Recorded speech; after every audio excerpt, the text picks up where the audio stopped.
Good morning, everyone. Welcome to the annual general meeting of the Internet Society.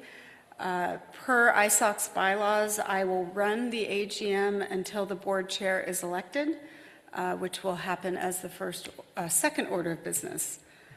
First order of business is to ask if there are any conflicts to declare. Seeing none. As we begin the process of officer elections, I will note for observers that we will be moving from open to observer session into closed executive session and back again several times for deliberations and voting. So please be patient with us as we make those transitions. Moving to the annual election of the board chair. I understand that Brian Haberman and Charles Mock have put their names forward as possible board chair. Are you both still able and willing to serve in that capacity? Yes. Yeah. Do I have to? Yeah. Thank you. Per the process for selecting board chairs, or candidate officers, each candidate has the opportunity to make a statement or something that they would like to share about their candidacy. In the spirit of fairness, we will select the order of speakers randomly, which I will do now. Maybe if I can figure out how to do it. You have a little wheel. All right. Charles, you have been selected to go first. Okay. Okay, you have the timer? And yes, I have the timer. Go ahead. Okay, well, I'm Charles Mock, and in the past 4 years, it's been my honor and great responsibility for me to serve as an ISOC trustee. In any campaign statement, the first thing you say is, my organization or my country is facing a time of change and a time of great critical moment and so on. Well, actually, it's true.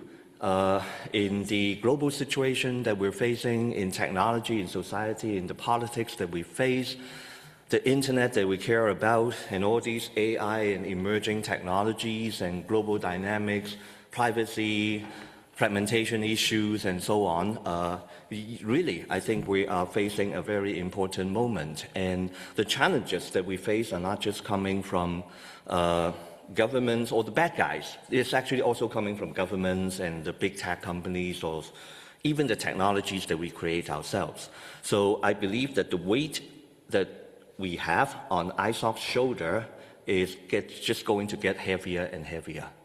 So in these 4 years, I've learned a lot, and I've been thinking, what more can I do for ISOC? And I do want to do more for ISOC in different ways. So that's why I'm running for chair. Now, I have been chairing the governance committee for the last 4 years, and thanks to the trust and support of my committee members and the board as a whole and management, I think we have been able to contribute in a number of ways to improve our bylaws and the rules of operations and our internal governance and so on, to modernize our organization, ISOC, to run as an organization that can really face our challenging times. Now, with the support of staff and, again, everybody involved, and I think we made some useful improvements and progress, and I think we can all be proud of that. So I think I will make a good chair candidate because I think for ISOC, I am someone with a long time and primarily chapter background person. But if I can serve as the chair, it shows that our organization commitment to every community that makes up ISOC. And we all share the opportunities to not only benefit from, but also be in the leadership role for the organization. For me, myself, I have 2 more years that I have on my board term, and I can serve for a maximum of 2 years only for the chair if elected.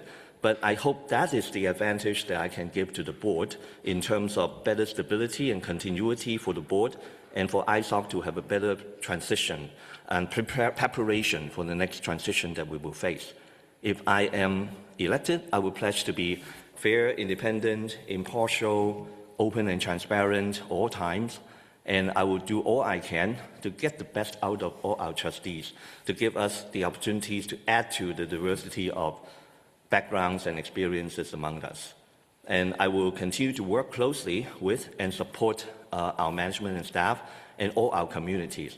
And I will stay in firmly in service of the goals to grow and enrich each of our constituent communities, be it the IETF, the OMs, and the chapters, and indeed everyone on the internet. And because yesterday I heard Ted, our outgoing chair, reminding us at the new trustees orientation that he said, when we're in doubt what to do, just remember our motto, internet is for everyone. So it's a great reminder to all of us and to myself to put the people at the center of the internet in anything that we do. Now, finally, 2 years or even 1 year is not a long time to serve as the chair, but I will make it my priority to ensure that we have a good succession planning for our next chair. And having gone through the experience of the board leadership training last year is great. I know how important it is to continue that good practice to get people ready for the next transition that we will face. And finally, I want to also thank Ted, if you are listening out there, for his leadership. It will be very difficult to replace, and thank him for his guidance and training and sharing of experience, the kindness, and the confidence that he gave us. And I also want to thank Brian for the opportunity to run against you, and because having you around means that if I am not elected, I'm sure that ISOC will still be in good hands. So, of course, I would still sincerely and humbly ask for your vote for me. And if I have any time remaining... 1 second. Okay, then I just use up the time. Thank you. Thank you very much, Charles. And Brian, we will turn to you for 5 minutes. Thanks, Zhao, and thanks, Charles. So from my perspective, I'm going to sound a little bit like Ted because the internet is under threat from all different directions, and now then those threats are growing as we speak. So as an organization, I see ISOC needing to continue to build its resilience, build its strength, build its scope and reach in order to make sure that we can actually keep fulfilling the mission that we've started out on. So in order to do that, the board actually needs to remain as focused on that mission as possible, but also develop flexibility in how we respond to that ever-changing landscape. The important thing here is to remember that we're doing this as a team supporting ISOC, and that means that what we have to do is be as supportive of the mission and the staff as we can possibly be. We have to strengthen the way that we think about risks. We have to make sure that we understand all the various variables that come into this, and making sure that we can use that information to make the correct responses. Additionally, I think we need to help support the growth of ISOC partnerships across the internet ecosystem. We need to have allies, we need to have partners that are going to help us do that. So within the board, I think that means that we need all the board members to feel empowered to speak their minds and be engaged so that we can get as many ideas and thoughts on the table so that we have the right material in front of us to make decisions. So as a team, I think this group can move mountains. And I want to make sure that if I'm selected as chair, that what I'm doing is actually facilitating everybody's ability to maximize their contributions to the mission. Similarly, I have enjoyed being able to work with Charles on the governance committee. I think there's a lot of opportunities for both of us, regardless of who gets selected as chair. So with that, I would say thank you very much. Excellent, thank you. Before we go into executive session, I am supposed to ask if anybody else wishes to put their name forward for board chair. Okay, seeing none. All right, we will move to closed executive session. I kindly ask all candidates and anyone who is not a trustee to please step out of the room for a moment, and we will pause the recording and mute the room.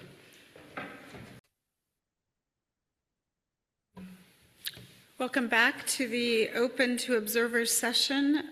We will now proceed with the vote for board chair, and I will hand it over to Lauren to provide the voting instructions. Voting will be conducted through Board Effect, and I will drop the link via the Slack general channel. You can also find the link in Board Effect by navigating to Board of Trustees, Collaborate, and then it should be the first item in the list. If you cannot find that link or you're having trouble accessing the survey, please raise your hand. Otherwise, I will give everyone a few minutes to log their vote. Again, I will drop the link in the Slack general channel momentarily.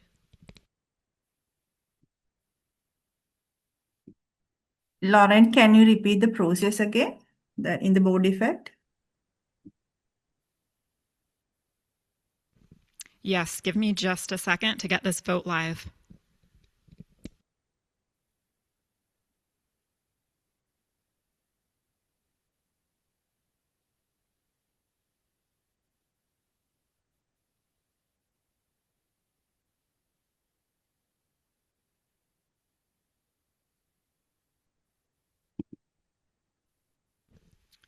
Everyone should now have the link in the Slack general channel. If you do not have it or cannot see it, please let me know.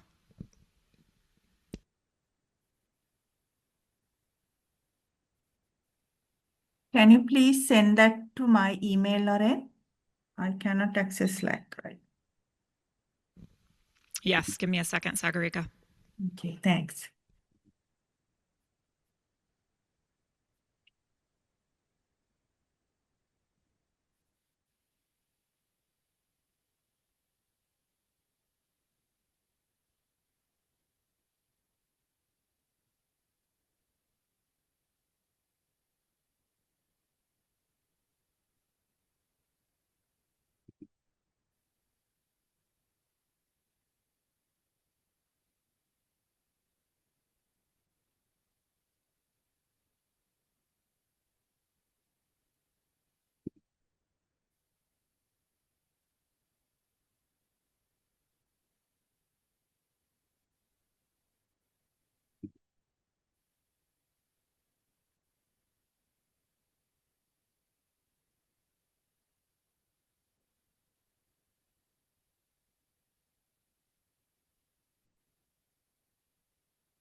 We are waiting on one vote.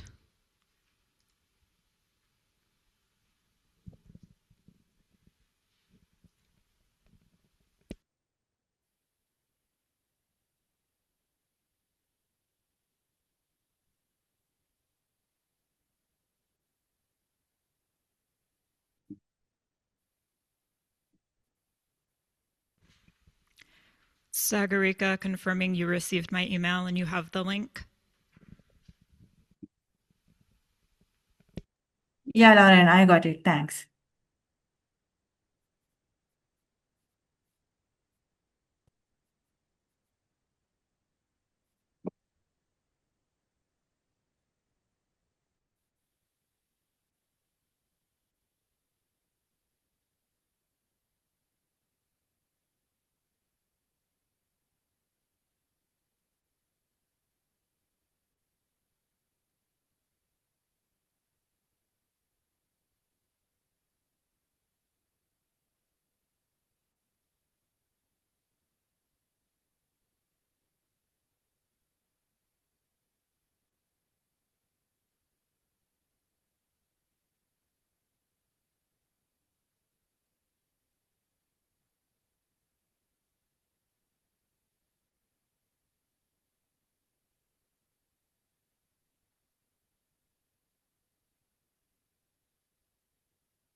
It looks like all the results are in. Brian has received 8 votes, and Charles has received 4 votes. Sally, back to you. Thank you very much, Lauren. So my congratulations to Brian for being elected board chair.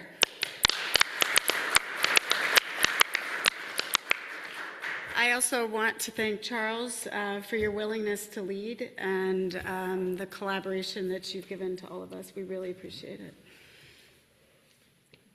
Yeah. All right, with that, I will hand the remainder of the meeting over to you. I'm done.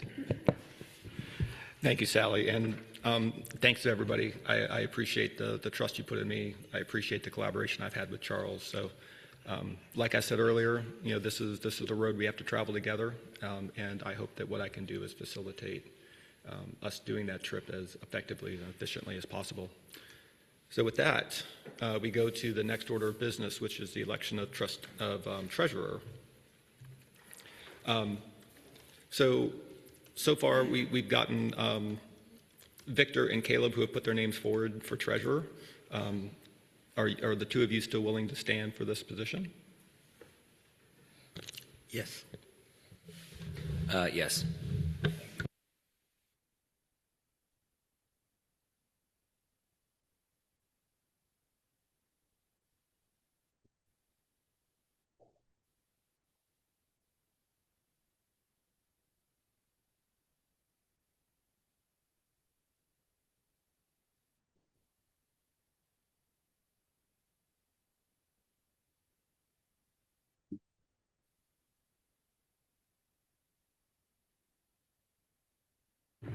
It went off. Okay.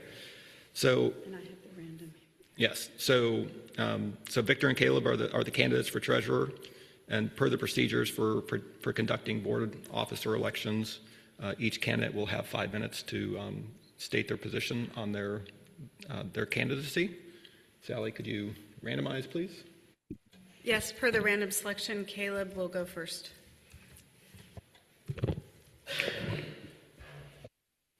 Thank you very much, and good morning, everyone.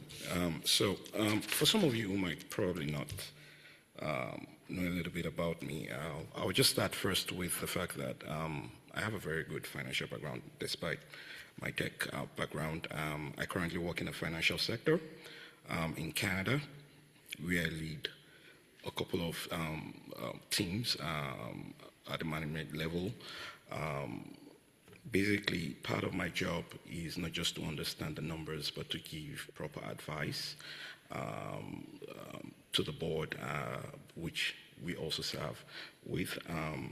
On the other hand, I'm also a business owner,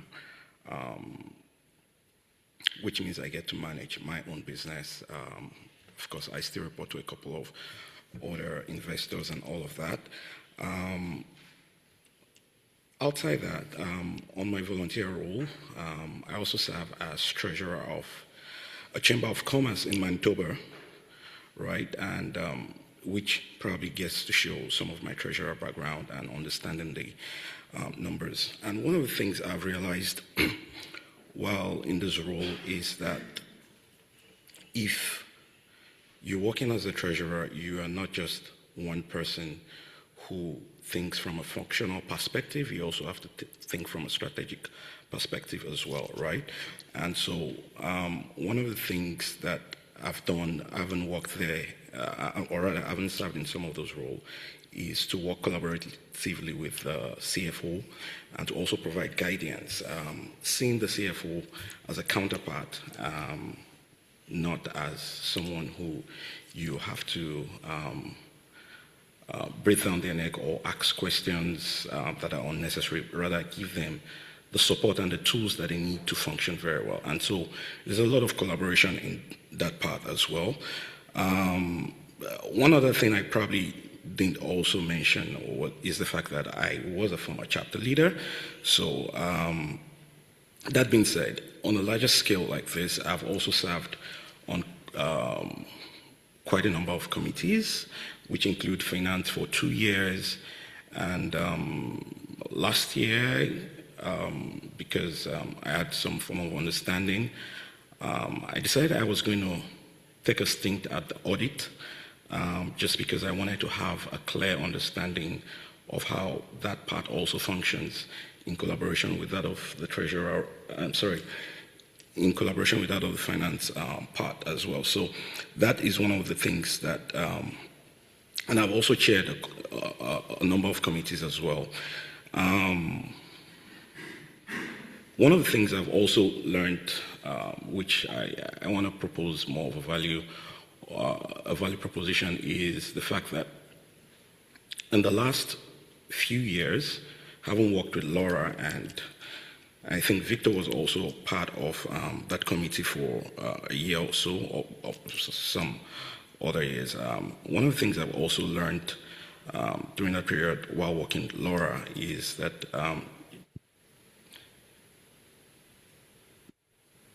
this is where I get to take a pause. Reflecting on some of the things that I've worked with Laura, she was able to show how leadership, right, is something that is not just reporting the financials, but making it less ambiguous, and making sure that we get to circulate more of our financial materials early enough for everyone to understand. And so part of my goal at this point, if I will be considered to be a treasurer, will not just making sure that we make our financial reporting less ambiguous.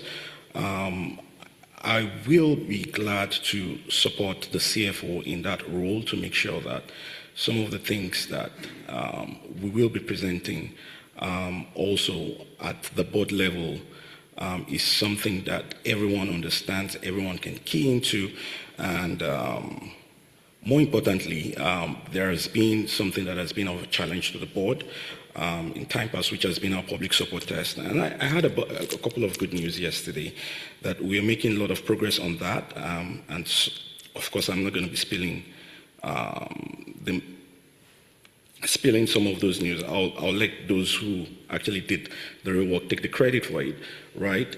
But some of the good news that I've heard over that period has inspired me also to say that here are some of the challenges that we have at the board level, and where can I contribute as well. So on that note, I will be, on that note, I'll probably say thanks to Victor for also challenging me on this election, and I wish everyone the best. Thank you, Caleb. Victor, 5 minutes. Probably need 5 minutes, but appreciate it. And thanks, Caleb, for putting your name forward as well. I think I've served in the treasurer the past year. I'm willing to continue to do that duty. I feel that treasurer is an important component in the finance committee for the oversight of the organization. I appreciate the opportunity to be able to kind of partner up with the rest of the board to ensure that function continues to operate, and we provide the right governance oversight. It's I love the opportunity over the last few years, being involved in both the audit committee, as Caleb was as well, and the finance committee, to be able to see kind of transition from some of the historical views of kind of what we had to do as a body, and now we've really shifted into a lot of strategic financial planning. I've been excited to be part of that, and willing to continue to serve in that fashion. I love the point that Caleb made. I think having a great relationship with the CFO is important. We've enjoyed the great staff and the financial oversight that everyone has put towards and continued to support the organization. So that's been great to see. And I think that no matter which one of us takes this on, I think that will be important to continue to evolve that. As well as the other part, I think I'm very well aligned with how Caleb described it. I think continuing to evolve how we as a committee and whoever the treasurer is, to make the information more and more digestible, to make it trackable, to help the board operate uniformly with the committee will be a continuing opportunity to evolve that actual committee. And yeah, at the end of the day, I'm willing to support the board in any capacity, whether it's a treasurer or assisting the treasurer. I think it's an important role, willing to continue to assist. And yeah, those are my words. Thank you. Thank you, Victor. So now we'll move to the closed executive session to have deliberations. So I'd ask everybody who is not a voting trustee to please leave the room.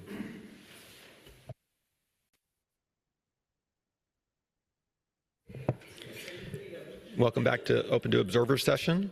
At this time, we will now proceed with the vote, and I will turn it over to Lauren to provide the voting instructions. Lauren. We will follow the same voting process. So I am dropping the link in Slack now. Sagarika Maureen, I will email that link directly to you.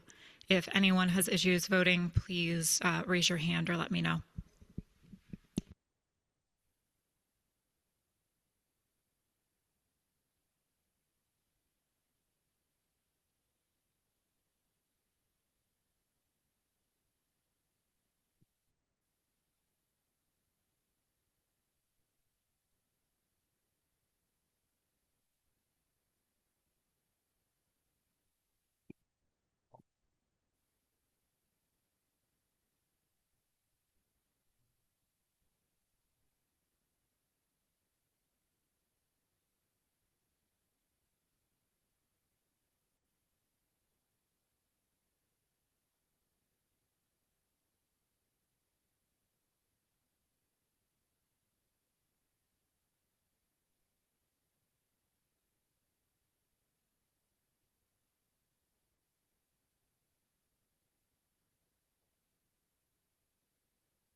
The votes are in.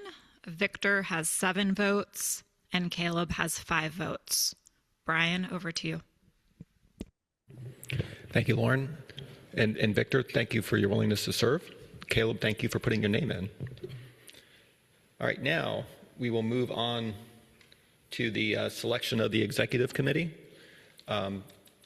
Before we actually discuss the composition of the selection committee or the executive committee, I do want to have a conversation about the size of the executive committee and its role.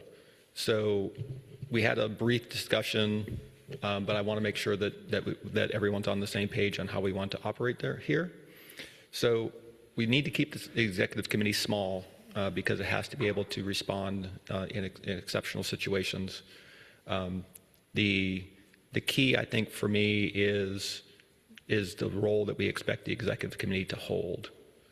So what I want to do is have a conversation about the size based on the perspective that we're going to take the executive committee back to its primary job of being enabled whenever there is an exceptional decision that has to be made that cannot be done by the full board or with an e-vote.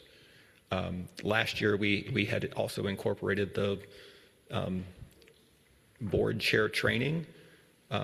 After having conversations with a few people, I think it's useful for us to separate those two things. So people who are interested in being board chair, I am more than willing to work with you to figure out how to get you the exposure to the things that need to be done for that role.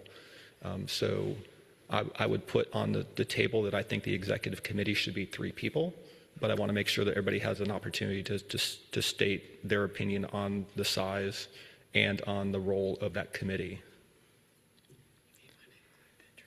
Victor. Yeah, so, I mean, just a couple of thoughts.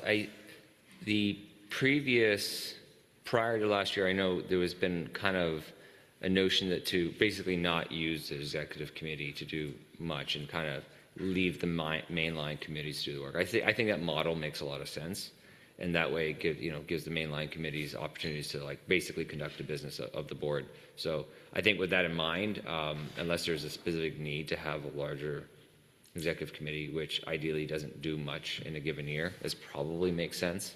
And I think having the model where we leverage the mainline committee seems to be a very functional model if it can be made to work. Russ? I think the point is that it's exceptional circumstances. It's not the routine. And so it's necessary for it to be as small as possible so that they can get together and make the decision and move forward in those circumstances. So I think 3 is the right number. Thank you. Brian? So I just have a sort of clarifying question to get my head around. So this is basically board on call, right? Like that's the role that we're looking for. This is like we need to be able to get access to these people within a short period of time if there needs to be a exceptional decision taken that will then be taken back to the board post facto, correct? That is correct. Okay. The charter for the executive committee specifically says that it is there to make exceptional decisions when the full board cannot be convened. Is there any procedure for making sure that we have exercised that when we don't need it? Right? Like, I mean, operations engineer here, right? Yeah. Like, hey, we're going to build this exceptional thing and then we're never going to use it and then it doesn't work. I just want to make sure that that's in. So I'm broadly aligned with sort of like what we're trying to do here. I just want to make sure we have the procedures around it so that it does what we want it to do. So in my experience so far, I believe we've used the executive committee twice. Yes. And one of those was not for exceptional behaviors, but we empowered the executive committee to actually do the negotiation for the CEO succession. Okay. So we have a working model for it. Okay. But to your point about the making that quick decisions, mm-hmm. That's part of the commitment that people would make to be on the executive committee. Yep. Okay. Cool. Thank you. Yeah. Barry. I agree. So I would say 3 or 4, and I'm happy to agree with 3. If we go with 3, we could just do what we've done in the past and said elect a board secretary and say that that's it, and that goes back to what we did before last year. And I think that that's what we should do if we're going with 3. All right. Thank you, Victor. Yeah, so I was going to kind of comment and confirm with Brian what Brian asked, which was, in my entire time here, I've only seen it, I think it was those 2 occasions, and it's like extremely rare, and I think that's the desire is to not utilize that. And so I think I agree with Barry. I mean, if necessary, I think there's the secretary role that can fill that.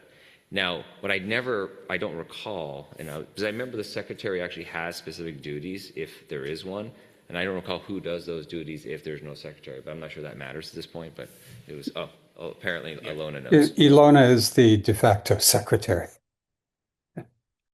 Okay, perfect. Charles, and I'm going to ask Ilona to clarify the secretary question. I just want to very quickly reflect on being on the Exco last year. To be honest, I think most of the things that we were doing in the Exco, much of it that had to do with the leadership training and so on, really, I mean, that actually can be done outside of the Exco, or it isn't really what the executive committee is supposed to be doing or chartered to be doing, but it was a kind of a very last minute and special situation last year, which I do not expect necessarily to be repeated this year, and particularly because if anybody really needs the training, it can be arranged separately, or if anybody really want to run for the leadership position, they can run anytime anyway. So I would imagine that it's probably more healthy in the long term for the organization to go back to the previous arrangement, that the EXCO is there really to make a special important decision, but generally maybe the best to do is not having anything to do. Yeah. All right, thank you, Charles. Ilona, you want to answer Victor's question about who fulfills the role of board secretary if there isn't that position filled? Sure. So the board had elected me as the corporate secretary, being general counsel. So all the duties that are in bylaws that relate to the role of the secretary, which is doing minutes, providing notice of the meeting, doing e-votes, all of that is currently done by me. If the board secretary can do those as well. So that's the primary role for the secretary. So typically, I would do all of that unless the board secretary wants to take that over. All right, thank you. Sharon?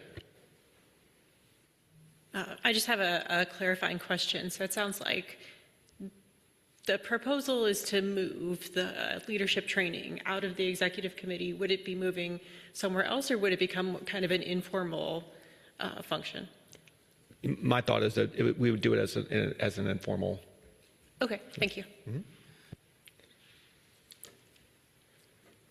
All right, so if I just do a quick show of hands, who agrees with making the executive committee 3 members, and by the committee description of the executive committee, it is the board chair, the treasurer, and in this case, an at-large board member. So who's in favor of 3? Raise your hands.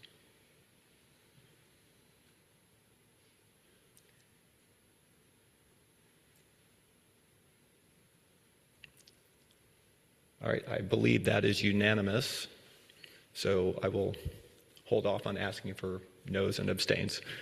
Okay, so an agreement that we have 3 people.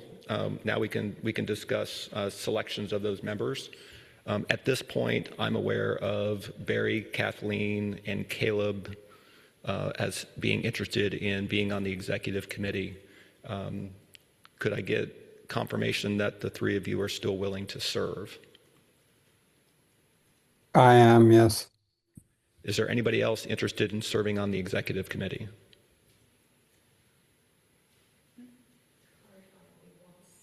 It's clarifying there's only 1 seat. Yeah. Right. So given the size of the committee and the fact that the treasurer and the board are on it, from those 3 people, we will select 1 member. So following the same procedures for selection of the other board positions, we will give each candidate a few minutes to talk about their willingness to serve and their goals. Sally? Random, please. Barry first. Barry, you're up first. 5 minutes. How about 5 seconds? I really nothing particular to say. You all know me. Let's do it. All right. Thank you, Barry. Kathleen, you're next. Sure, thank you. Let's see. So in terms of board experience, I have served on the IESG, the trust IESG for 4 years, the IETF trust for 6 years, and a board member for several startups, and I'm a founder of my own startup at the moment. I also served as the chief technology officer at a nonprofit and was part of those board meetings regularly for the 3 years that I was there. And so I bring the nonprofit executive management experience, and really truly understanding that difference between what the executives do versus the board in terms of advisory experience. And that might be a little more unique. I also, so I voraciously read, and with the idea of this board or the small group needing to be up to date, that is something I just do on a daily basis. I am an adjunct at Georgetown and work with, if you follow, you probably don't, but Professor Lemieux. And so in terms of geopolitical landscape, I have, a good pulse on that on a regular basis, just from that work experience. So it's integrated into my everyday. So if it's something geopolitical, I'm likely to have some insight because of my daily reading. And then in terms of another area, I'm involved in several efforts for threats against standards. And so surfacing what those threats are, hearing from it from also a geopolitical standpoint where I don't know if the Five Eyes are as strong as they were, but they do participate in those forums. And so, I do get some information on that side. And so I might be able to bring a unique perspective and may have some knowledge base for the quick decisions. I think that's it. And yeah. Thank you, Kathleen. Caleb? I think I'll just do the same thing that Barry did. I really have nothing to say, but I think I've made my pitch earlier, so that should serve. Thanks. Thank you, Caleb. All right, so now we have 3 candidates for 1 seat. We're going to move to closed executive sessions to have deliberations. I would ask the 3 candidates and the non-voting members to step outside, please. Okay, welcome back to our open session of the AGM. We are now going to do the vote for the 3rd member of the executive committee. For everyone's awareness, we have 3 candidates for 1 position. Our bylaws do require that a candidate gets 7 votes to be appointed. So if by chance we do not have someone with 7 votes after the first, the candidate with the least number of votes will be dropped off the ballot, and we'll do a second vote. Lauren, would you please share the link? So we're voting via board effect again. I have just dropped the... Just a second. Caleb. I was assuming it's supposed to be a simple majority,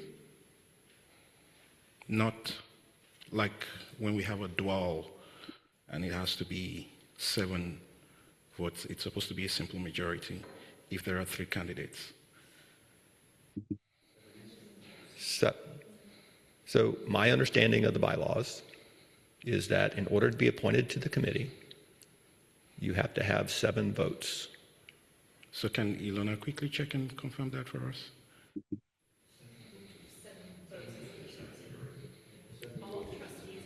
Yes. Yeah. Okay. I just needed to confirm that. The link has been distributed in Slack general channel. Maureen Sagariga, I have sent the link directly to you via email. If anyone is having trouble, please raise your hand or reach out to me.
Looks like I should have spoke longer. We're still waiting on one vote. Yeah, but clearly we have another vote without me. That's cool.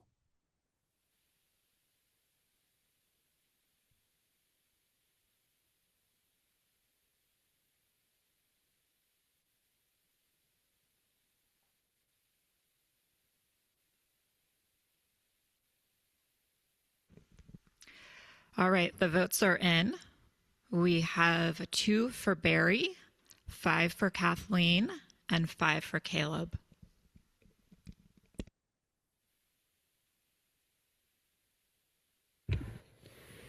Okay, so according to the bylaws in section 12, it does require a majority to be appointed to the committee. So what we will do is run a second vote, and it will be with Kathleen and Caleb as the 2 candidates, and need to give Lauren a hot second to actually put the ballot together.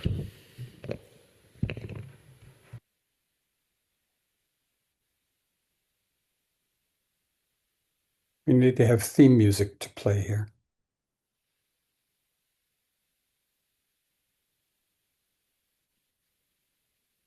The same link?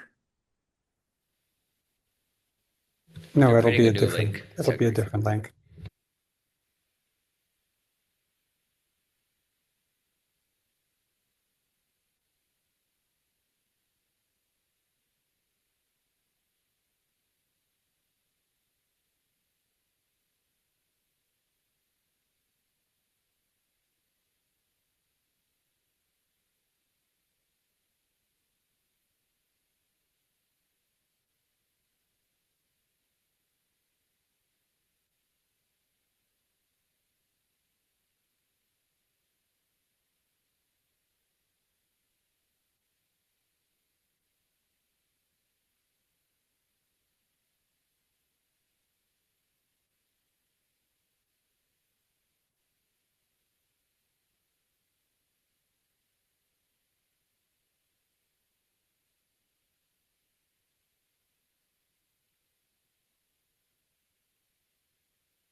There it is.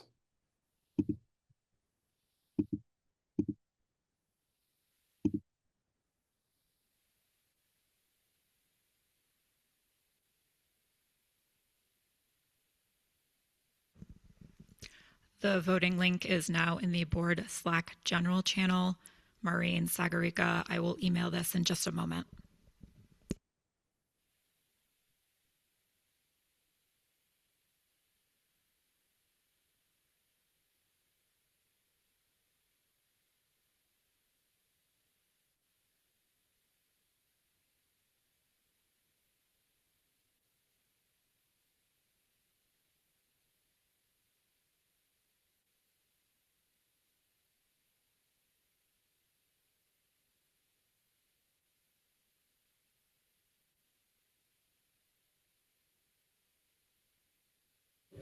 So I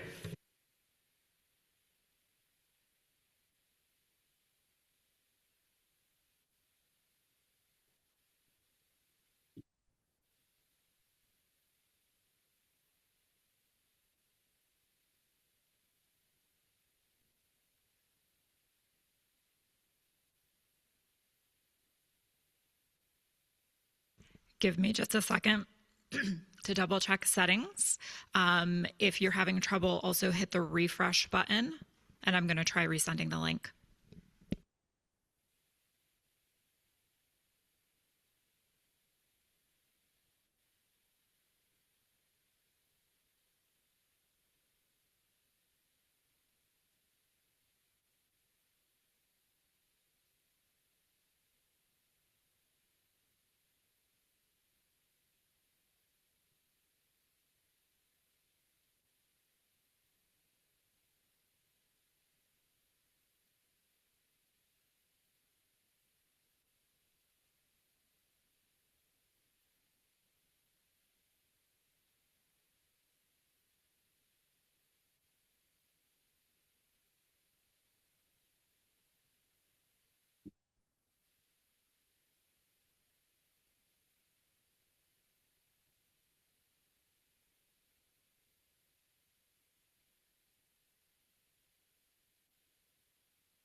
It looks like folks are in and voting. Is anybody else having a problem and or not seeing the survey in Board of Act? Okay, we'll still give folks a few more minutes.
The votes are in. Kathleen has 6 votes. Caleb has 5, and there is 1 abstain.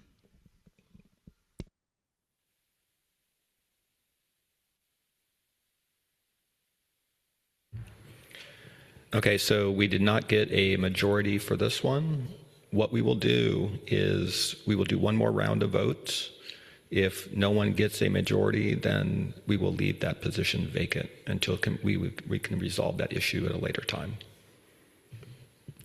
Lauren, would you generate another vote, please? Sorry, I just have to smile. It looks like a conclave. If we don't get a majority, there is no white smoke. Sorry, it's just a funny thought coming through my head. We see orange smoke.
All right, Lauren has put the round 3 link in the Slack channel.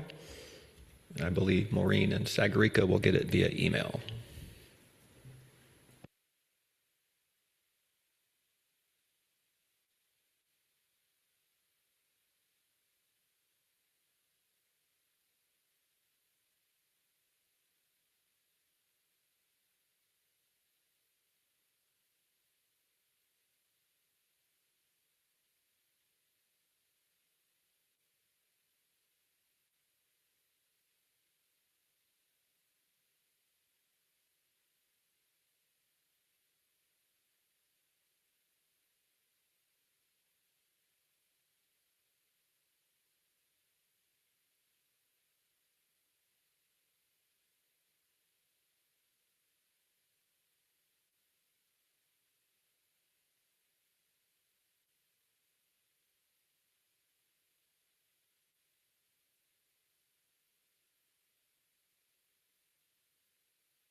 confirming everyone has the link and nobody's having access problems.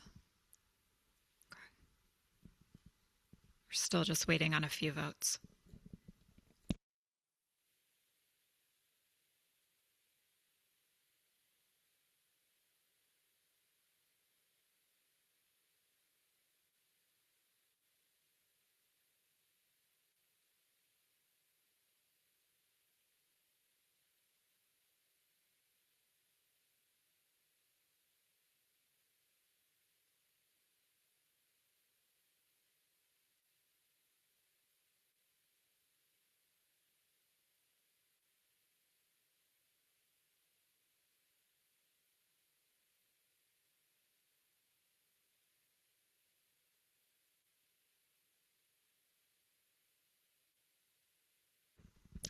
The votes are in. Kathleen has 6 and Caleb has 6. Okay, so I'm going to ask Ilona to chime in on what our next steps would be. So I checked the bylaws, and the executive committee does need 3 members. So we have 2 by the board chair and the treasurer, so we do need the 3rd. So we either continue voting until we get a 3rd, or we leave it until the next time. The next, not next AGM, the next formal meeting. Or we have a special meeting. Brian? Can we flip a coin? Well, okay, I'm just going to unmute because I'm not getting called on. Oh, sorry. I think we should just go with 4. Put them both on.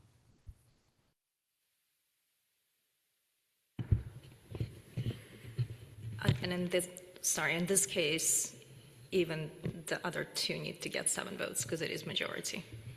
So it could be 4, but the 2 candidates need to get the majority of votes.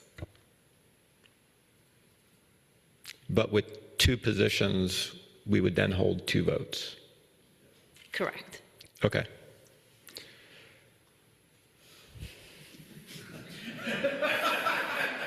Yes, I can create 2 individual voting links, one for Kathleen, one for Caleb. It is going to take me a few more minutes. There is currently a break across the hall if folks wanted to get coffee or snacks while I do that. Yeah. It's going to take me like 3 or 4 minutes to do the voting links. So, all right, so let's take a 5-minute break. Let Lauren have a chance to catch up with us, and we will reconvene in 5 minutes. Thank you.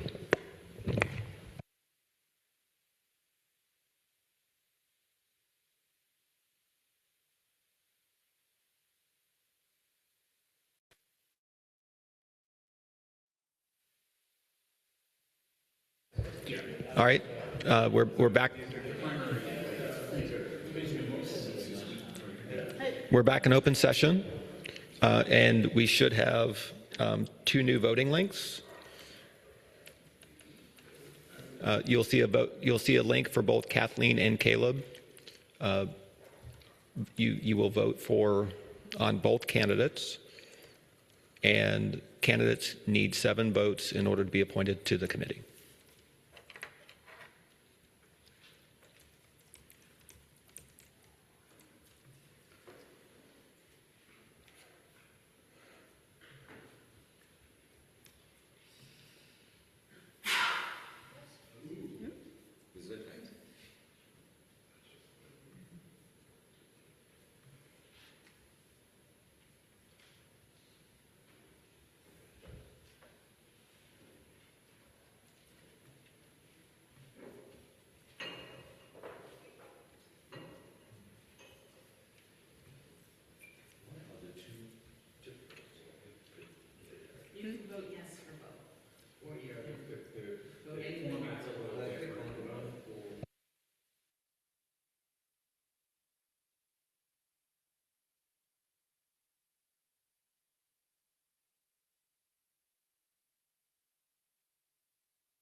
We're still missing one vote.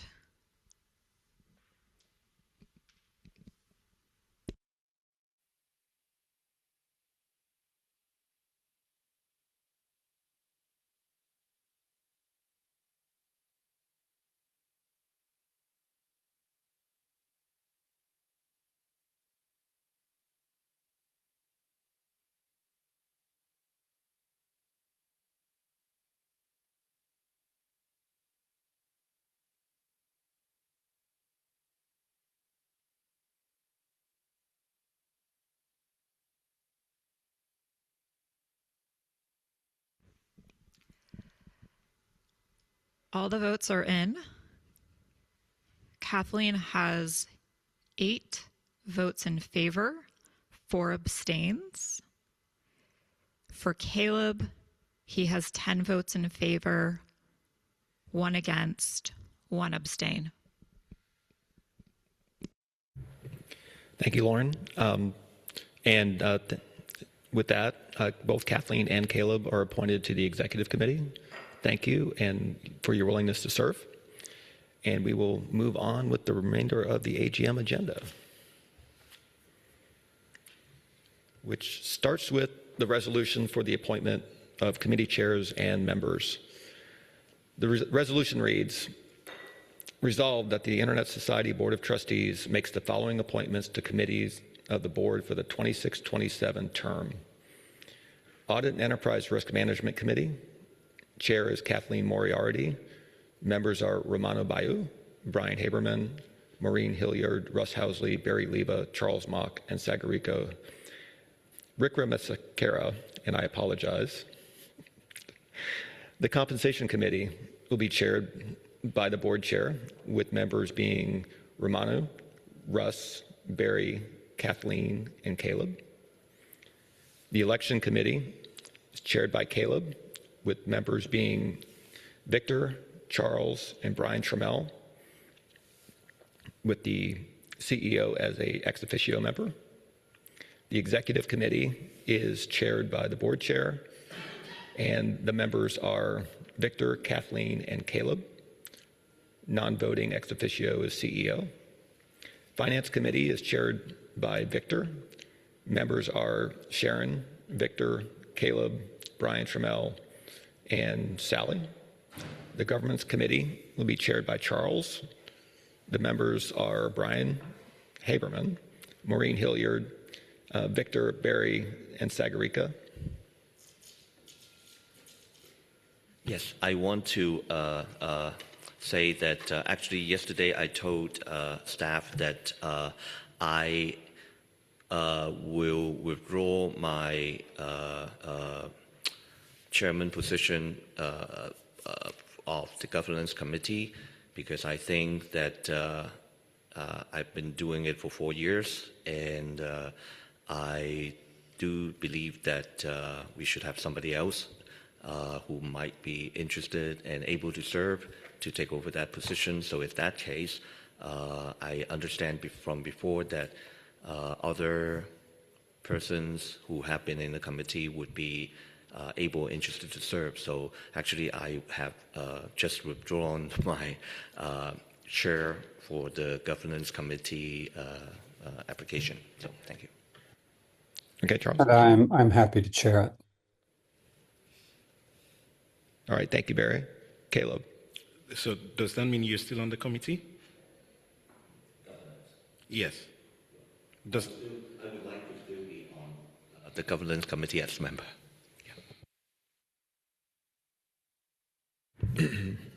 So in order to make sure that we get the right compositions, I'm going to table this particular resolution, and we'll move on to the next resolutions, and that will give Lauren an opportunity to get these things squared away, and we can vote on this resolution later. That's fine. Okay. That's fine. Okay. So I'm going to move on to the appointment of a liaison to the IETF Nominations Committee. The resolution reads, resolved that the Internet Society Board of Trustees appoints Russ Housley as Internet Society Board Liaison to the IETF Nominations Committee for the 2026-2027 term. Is there any discussions?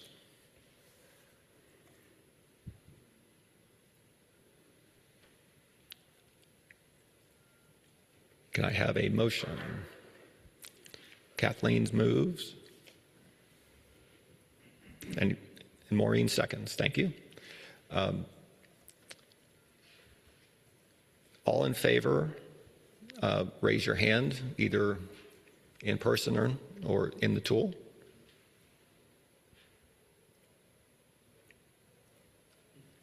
All right, that's unanimous. Thank you very much. And thank you, Russ.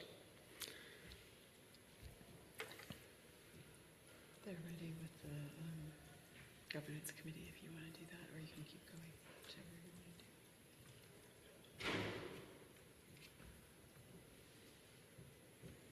do. Okay.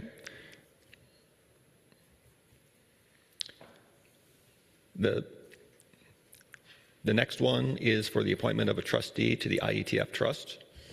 The resolution reads, resolved that the Internet Society Board of Trustees appoints Victor Karsing as a trustee of the IETF Trust, IPMC Director, for a term of 2 years. Is there any discussion?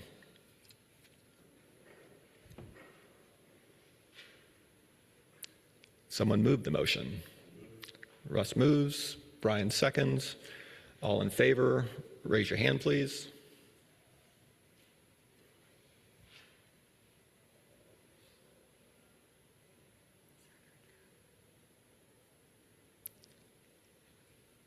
Are any opposed?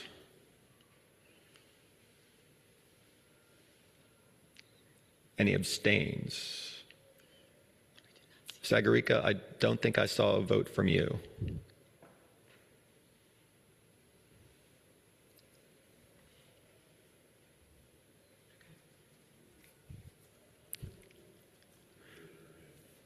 In favor. I will interpret that as in favor. The motion is moved. Yes, it's in favor. Thank you.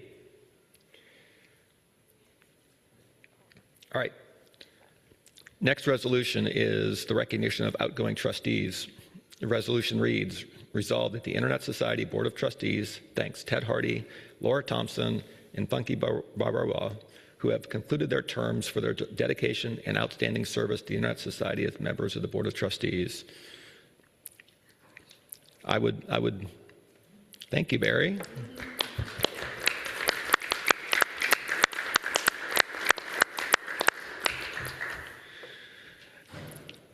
And the next is a welcome to new chapters and special interest groups. Resolution reads, resolved that the Internet Society Board of Trustees celebrates rejuvenation of the Montenegro chapter.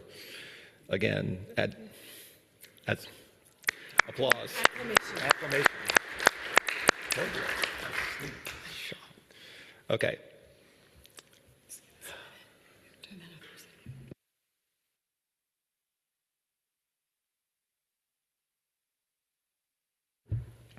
All right, so we're now ready to go back to the committees.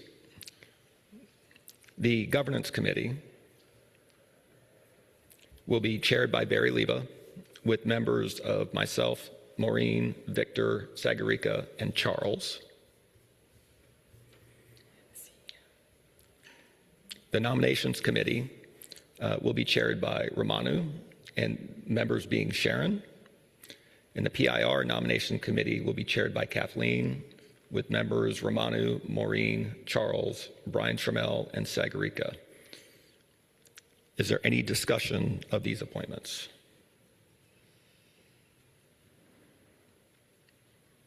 Barry. Just checking, is it enough to have 2 trustees and 2 at-large members on the nominations committee? I recall at least 5 members on all the committees before, but is 4 enough?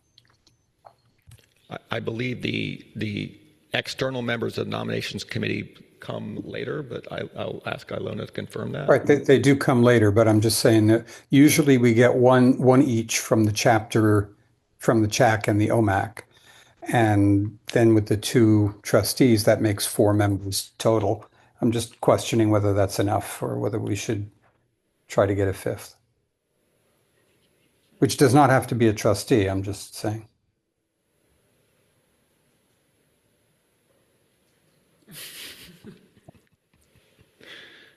We will get an I answer think it momentarily was there. useful, as a former chair of that committee, I think it was useful to have at least 5 members because it gave us a better chance of getting a critical mass on the interviews. That's the only question I have. Ilona? So the bylaws for the nominations committee require 3 to 7. Okay. 3 to 7. Okay. That's fine. I'll just note that it's always possible to recruit another external member and have more if you feel you need it. And I'll leave it at that. Caleb? Yeah, I don't think, I totally agree that the numbers of for the nomination committee is small, and that at least maybe if any board member that is still not, they feel they have some bandwidth, they can still indicate interest maybe before the resolution is passed. But given that we already have 2 board members and we'll have 2 external, both from chapter and organization folks, I think this is sufficient enough for us to move forward. Oh, it definitely. My comment wasn't an objection. It was just a question. So let's move on. Okay, thanks. Any other discussion? I get someone to move the motion, please. Russ moves, Caleb seconds. Thank you. All in favor, please raise your hand.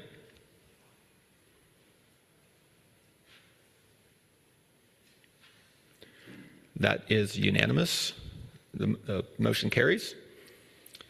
And the committee members are all appointed. The next thing on the agenda is the OMAC chair report. And Harold is not here, correct? And he sent in a report. Do you want me to say something? Sure. In the spirit of time, I won't take too long in this. Harold, the chair of the OMAC, has submitted a report for your reference. He notes that there have been a number of roundtables.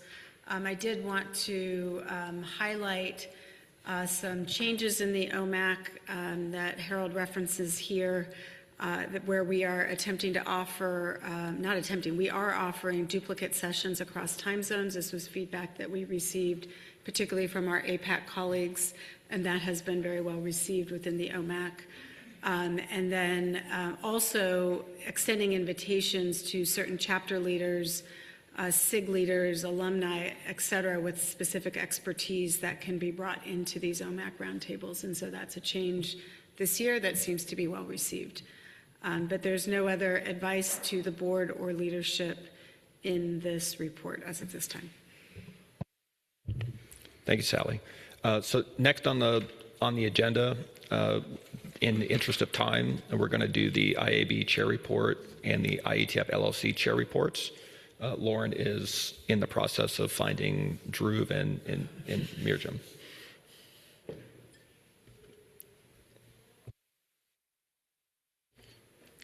And for those of you who were not aware, the IETF report that would normally come from Roman, he was not able to make it, but I believe he sent in his report as well, so it should be in your reading materials.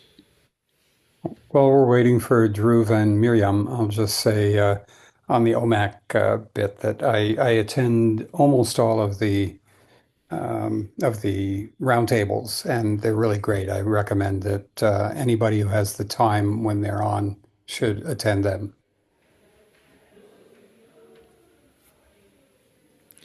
Thank you, Barry.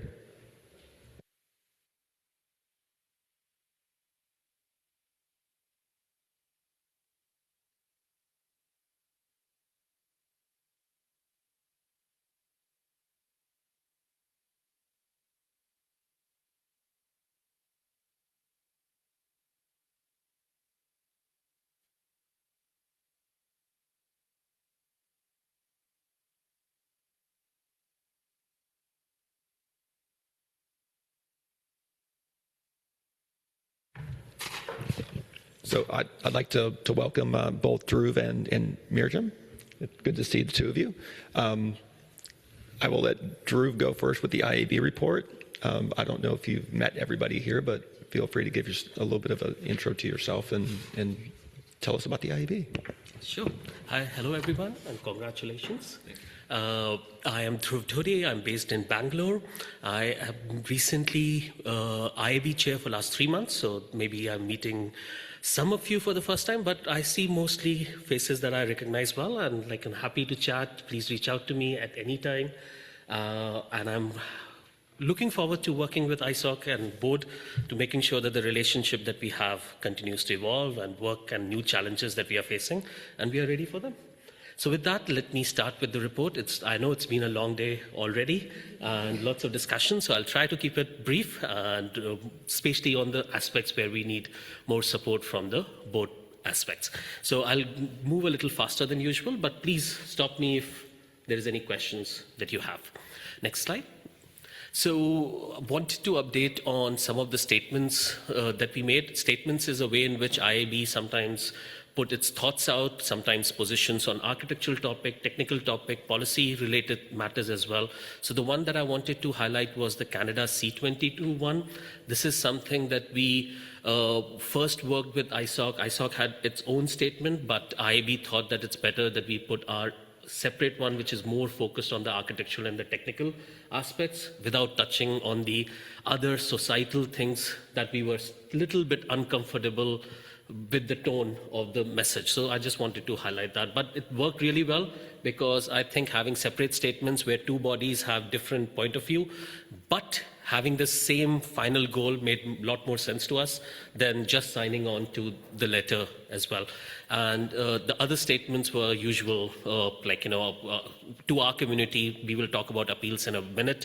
So point on that this is our expectations, that when you submit an appeal to us, this is the information that we would need. And the other one was just a feedback to the EU standardization regulation, that from IAB point of view, we would want IETF standards to have the right footing, and this was just their call that IAB responded to. Next slide. We do a little bit of technical work as well, which is the part which makes IAB a little bit more interesting, apart from the admin stuff, which is the workshops.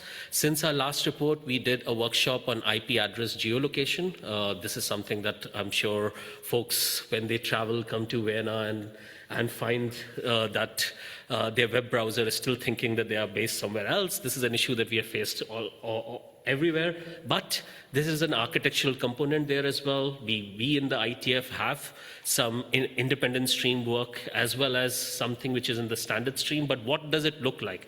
Our focus was not just looking at what's there, but what could be the future of IP address geolocation, what are the right properties of a solution that we would want. And again, our aim is not to do actual standards work or give any direction, but be a venue to trigger discussions, more broader discussions, which sometimes don't happen in the working group setting where we have a fixed charter, fixed agenda. We are moving very, very quickly from topic to topic. Workshops allows us to take a pause and have a little longer discussion. And you could find information on our past workshops as well. Next slide. With liaisons, it's our job as an IAB to make sure that we work well with all the other organizations in our ecosystem. The one that I wanted to highlight was that ITUT SG2 sent a member state consultation in the past. This was about closing E164 country codes, something that the IAB and ITU worked in the past to establish a working relationship of how to do this correctly.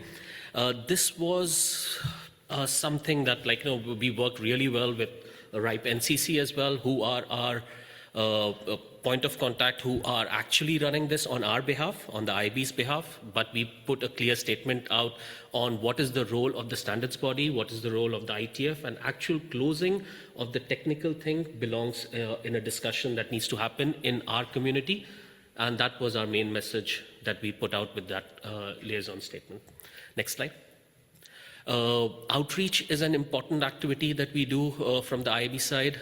We went to various different places, whether it is reaching to operator community, to the policymakers community, etc. Some of this we worked really well with the ISOC as well. I wanted to highlight VSIS Plus 20, where Olaf and Roman were present. At ICANN 85, I was with Sally on a panel which worked really well when we reached out to the GAC community in the ICANN and trying to explain to them what ITF does and how everything works here. So this is something where the partnership between the IAB and ISOC has been working well, and we really need support from the ISOC to do this, continue to sustain this and do this well.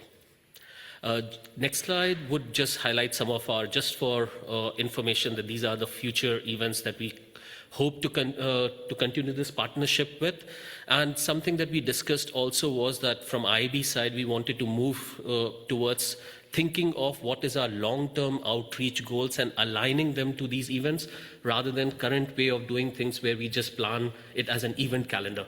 That, oh, we have to go, this event is happening, let's just do something. But aligning them to our bigger goals, aligning them to the goals of the ISOC as well, and how we can have a better partnership is something that we want to focus on in the coming years. Next slide. This is for information that this is the appeals for both the ISG and the IAB.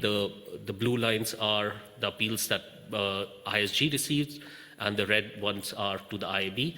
So there is a sharp increase. This is something to be aware of.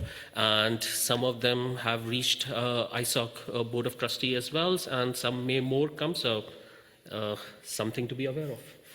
Next slide. Quickly, just a few trends that the IAB is currently watching closely. There's a lot of work and a lot of interest on AI agent. Some of them is coming from new members coming to the ITF, so we want to make sure that we are able to direct and new participant and new energy in this work in ITF.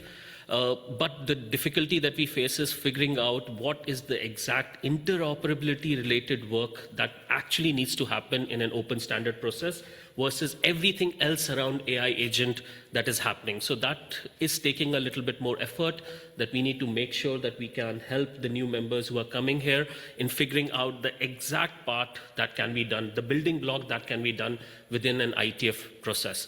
There is a lot more external attention on this as well, something that we have seen, especially from the ITUT side, that we need to be aware of.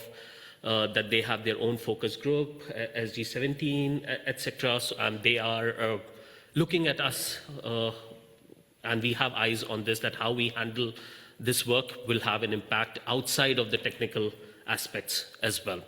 One tussle that we see is a lot more work on this is happening in open source, and people and companies are more comfortable moving much faster in an open source setting, but we need to always understand that open source and open standards are two different things. They need to work well with each other. One cannot replace the other, and we have to nudge towards, and I don't have a good idea within the IAB as well as how to do this, but something that we need to figure out on our relationship with Linux Foundations and other places, that how do we make sure that there is a clear understanding that it shouldn't be that open source is de facto open standard, that some people claim to say, that's not the case. With age restriction, as I think this audience would know pretty well, that this is something that we have to watch.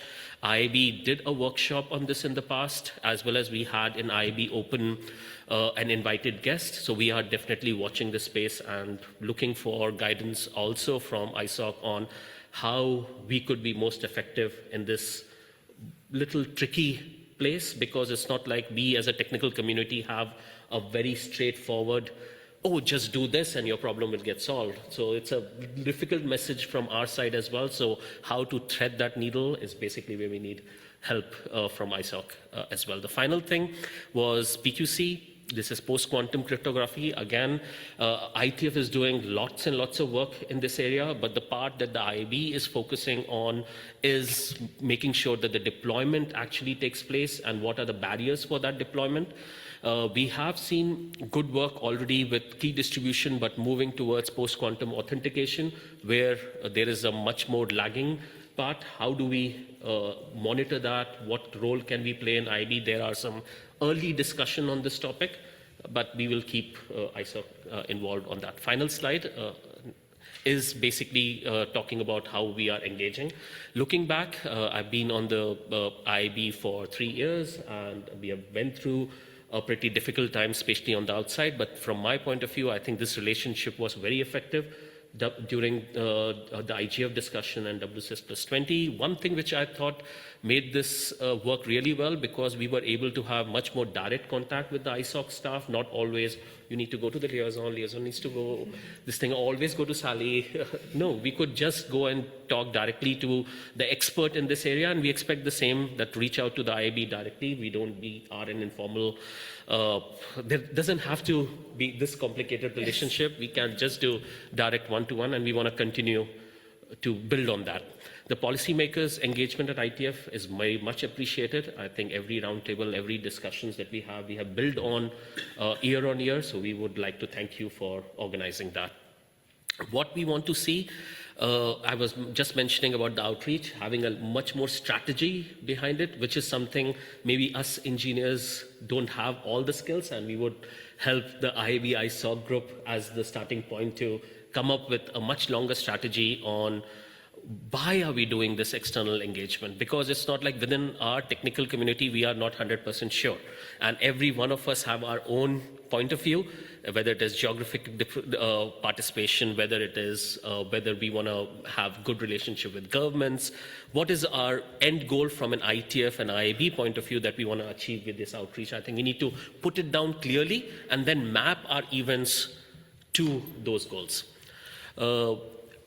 Something which I also wanted to highlight was that IAB has a geographical spread, ISOC has a geographical spread, but within ITF have always focused on the top engagement. Is there a way in which we could also do it at the regional activity? ISOC chapters, IAB members from particular part of the world can have one-to-one relationship with the ISOC chapters as well, and let's build on our geographical spread as much as what we do at the IAB ISOC level. And finally, we want to make sure that that IAB activities are being used as the right tool. It's a toolbox that we have, and when do we need to speak? When do we have the most impact? I think that's where we want to make sure that our energies are, because as you know, the IAB is all volunteers. This is not our primary work when it comes to the policy activities. We want to make sure that we are being impactful, and that's where we need your help. But with that, thank you. Any questions? Thank you, Dhruv. The one question I have, you alluded to not having a easy to point to solution for the age restriction. Is there work going on to try and come up with that solution, or is there input that you need from other entities to help move in that direction? So there is some early work. Even when we were discussing this in the workshop, there were proposals out there that these are some techniques that could be used, but nothing that we could really point policymakers to that, like, look, this is that RFC that is published that clearly solve this problem per se. There are hints of a possible solution.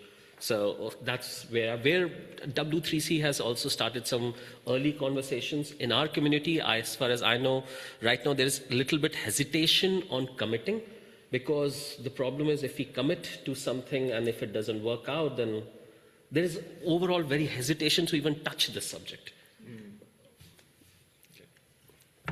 Thank you. Sagarika?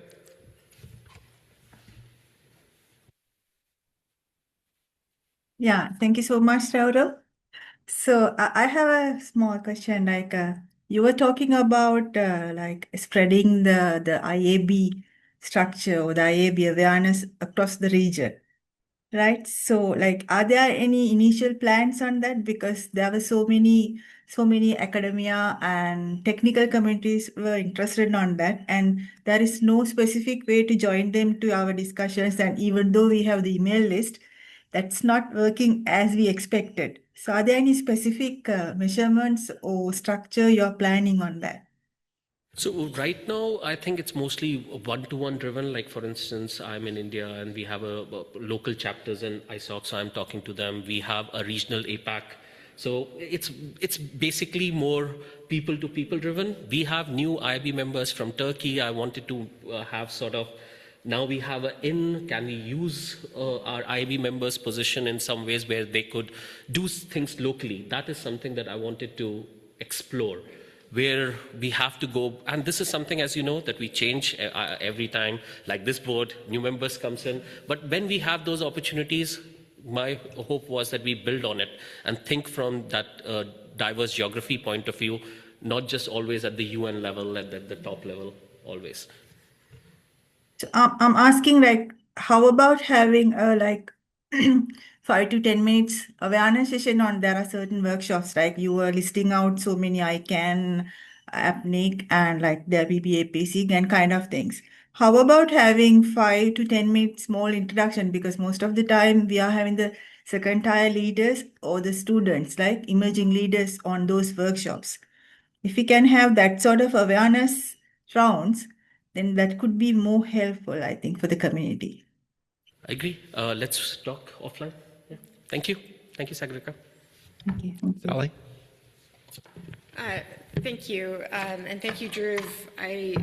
First, congratulations, of course, on becoming chair of the IAB. Just want to reiterate how valuable we find the relationship.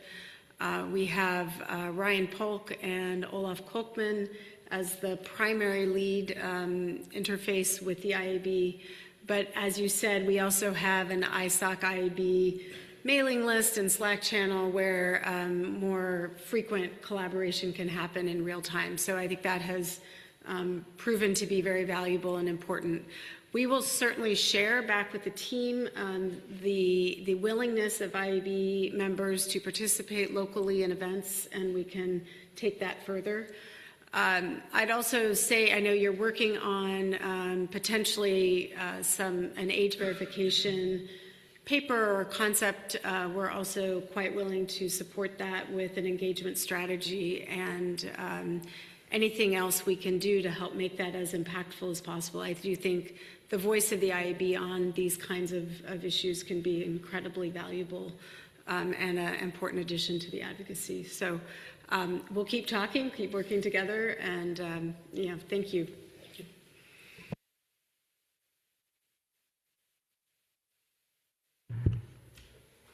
Seeing no more questions, thank you very much, Drew. Always a pleasure.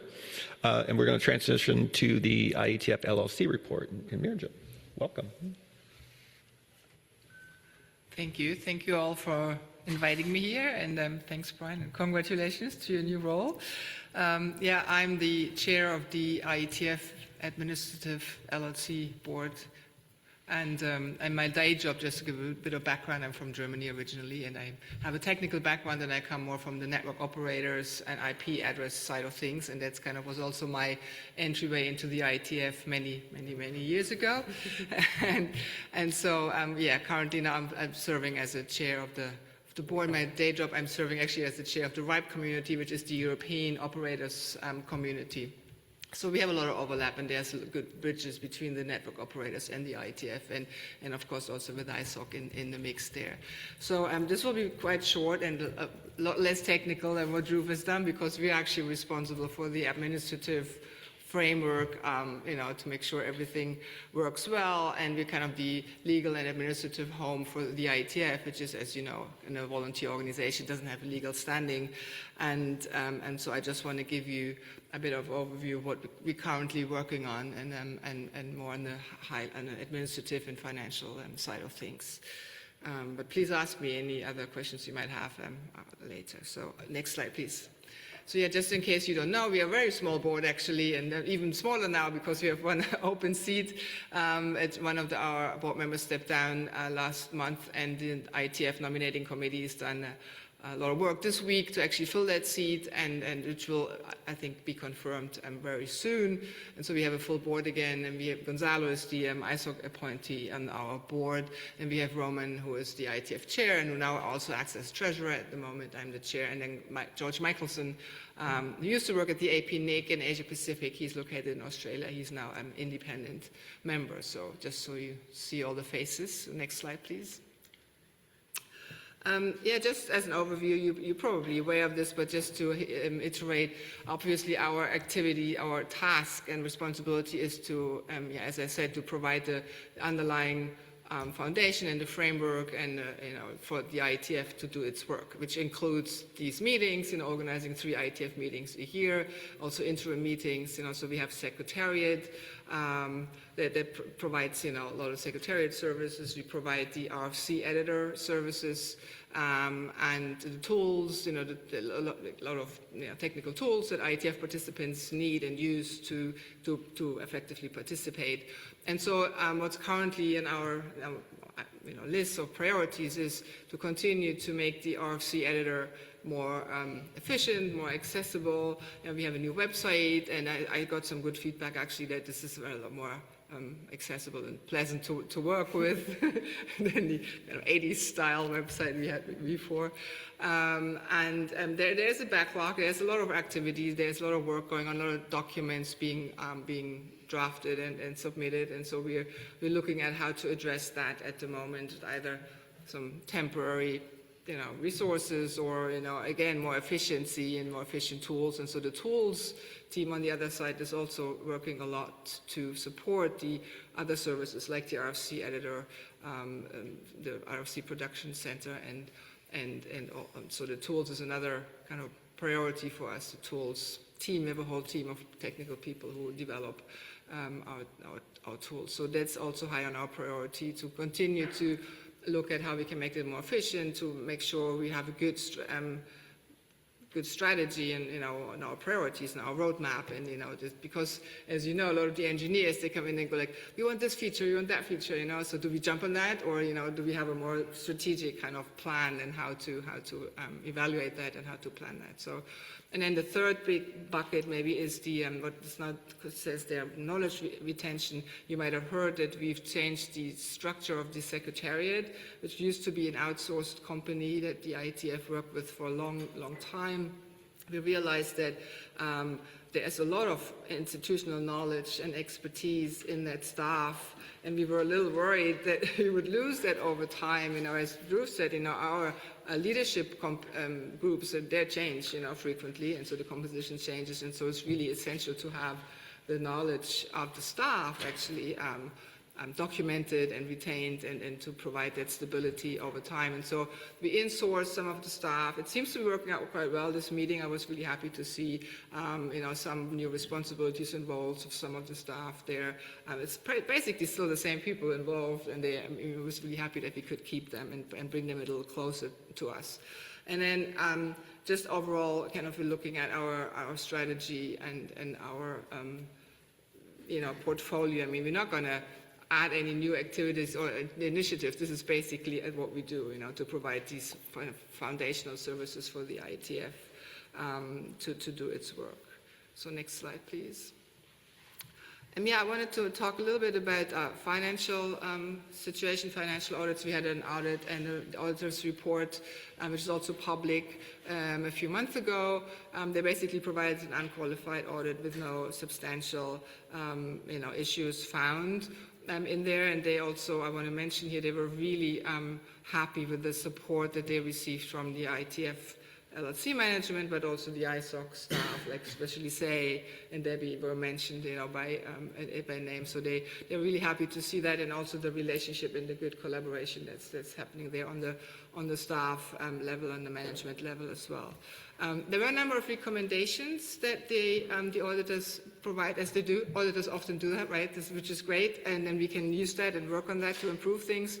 One was also a bit more operational, and process for donations and sponsorships was not entirely clear. It wasn't clear in sometimes as a sponsor you have to document or write down your intent for the money. Is it restricted? And also the endowment, that we run is restricted to certain purposes. And so it wasn't entirely clear in the contract how to document that. And so there was another recommendation. That's already been fixed. So Debbie, as you know, you work together on that. That will be a lot clearer going forward. Another recommendation was to look at there are roles and responsibilities between the board and the management, make sure we have a clear understanding there, what's the oversight, what's management. And so we actually looked at some of our policy documents to make sure we have that clearly documented and written down, and we have the delegated authority to the executive director, but at the same time keep the oversight on the board, and especially also when it comes to financial and investments in our, for investment managers. So we're looking at updating our investment strategy right now to see, to make sure we have everything documented properly there. And also, yes, there was another recommendation specifically also to the investment strategy, which was last updated by the previous board, so to speak. I'll get to that. We have a pretty new board, actually.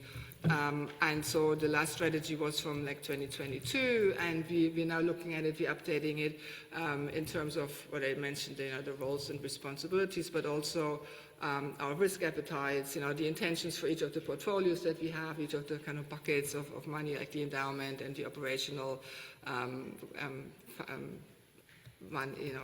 some amounts that we use there. And so we're looking at that moving forward. So yeah, that's it about that. Next slide, please. And then one thing I think Sally asked me specifically to mention, the risk register. The LLC pretty much had a risk register from the beginning, as far as I know. So this is something we review annually on an annual basis, and it basically describes all the, from operational to financial to legal risks that the LLC could potentially face. And it's also related to, it's accompanied by another document, the risk management policy, which describes the format and the different labels and categories in the risk register. But it's a really important guidelines for us, to focus on. In addition to our strategy document, the risk register, I think, is probably another important document that we use as guidance for our priorities and focus areas. And so that's published. It's on the website, and it has different sections on, as I said, operational, staff, financial, legal, and there's one risk obviously also related to the Internet Society. What if ISOC disappears or the funding of the Internet Society disappears, and what can we do? And so we're looking at that. Obviously, one of the mitigations is to continue the strong relationship between the IETF and the LLC and the Internet Society.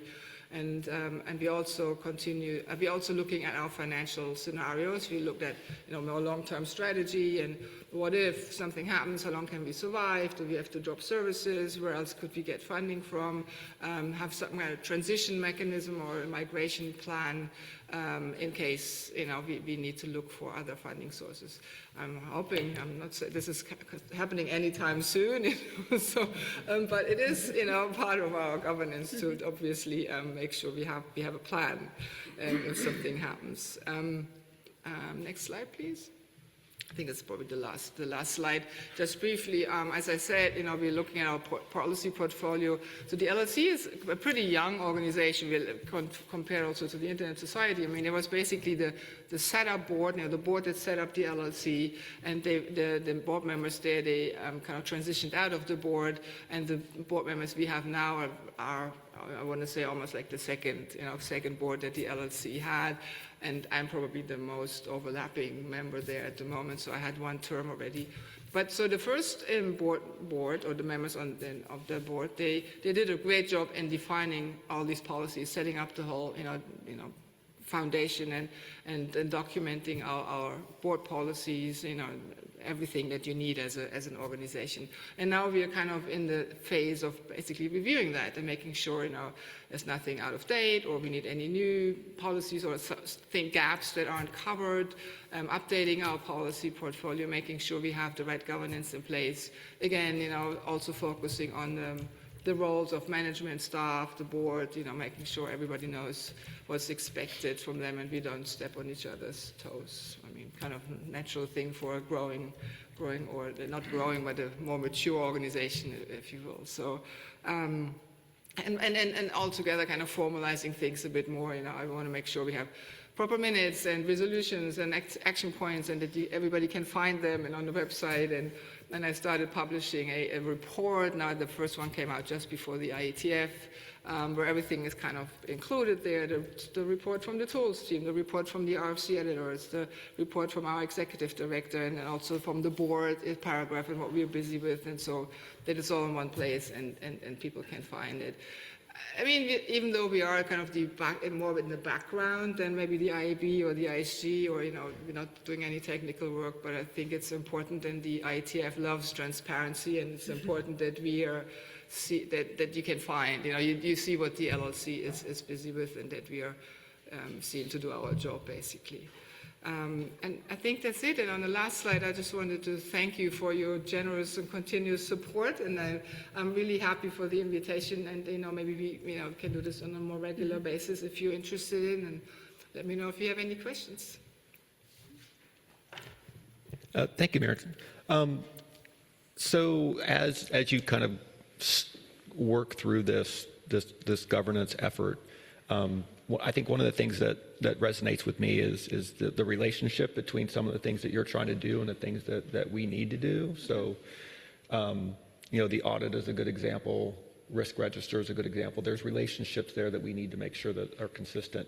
Is there some guidance, collaboration, help that you think that ISOC could help with to make sure that we have consistency and we have the linkages in between? And so it's like when I look at your comments about the risk register, there are probably things in there that would also flow up to ISOC, and there's probably things from ISOC that might flow down that may or may not be there. So what are the things, and this is probably a question for you to take back and think about, but what are the things that we could do to help strengthen that governance model, strengthen the governance process, so that you're operating as effectively as you can, and we have better visibility into what's going on, so that we understand what's going on as well?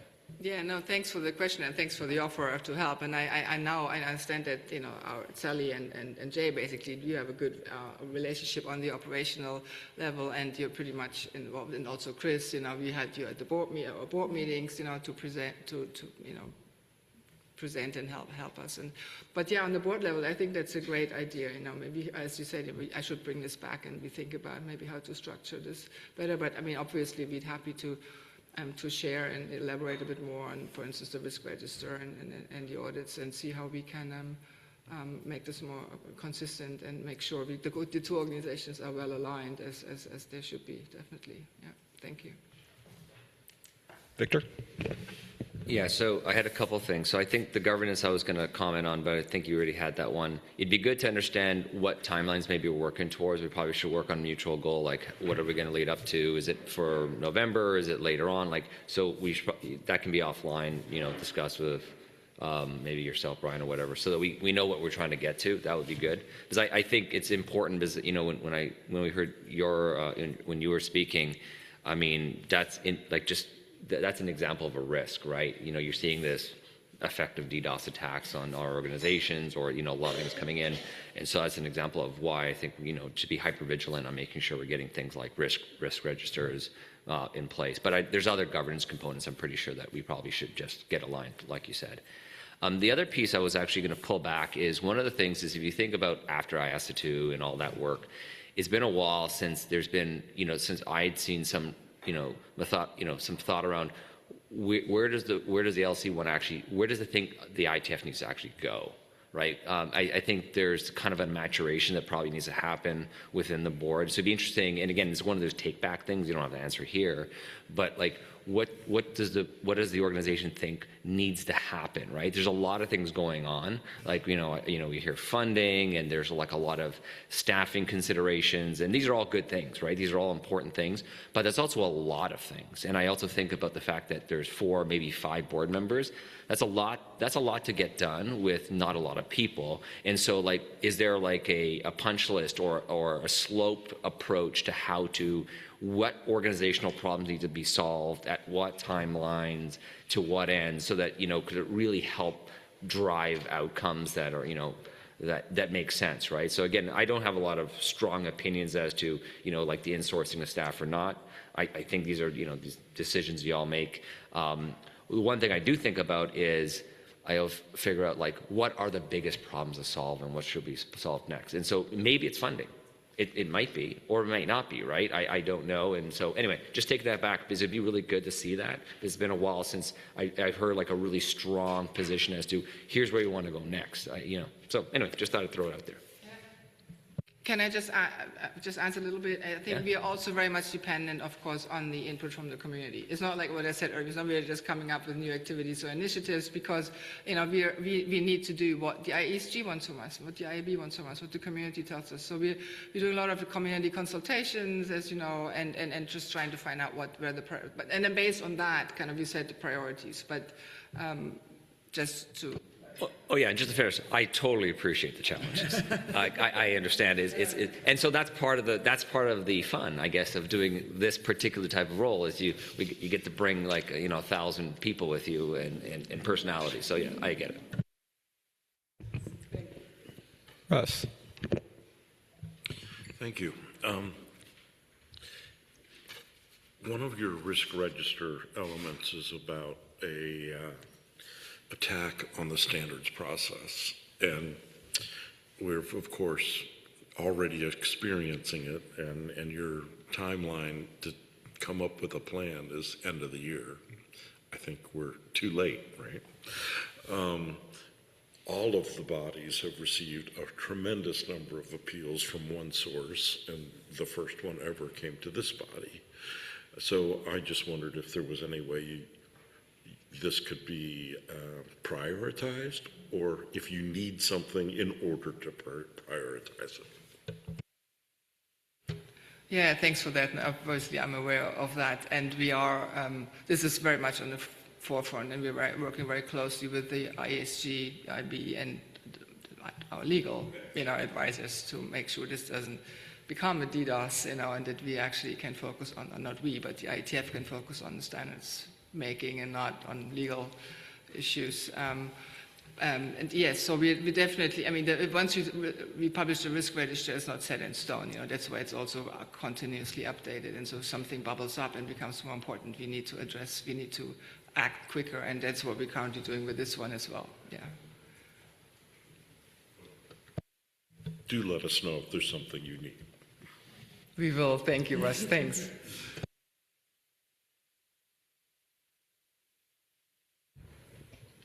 All right, seeing no more questions, thank you very much. It's good to hear everything. The two of you are more than welcome to stay and listen, or if you've got other things going on. Our next agenda topic is the President and CEO report from Sally.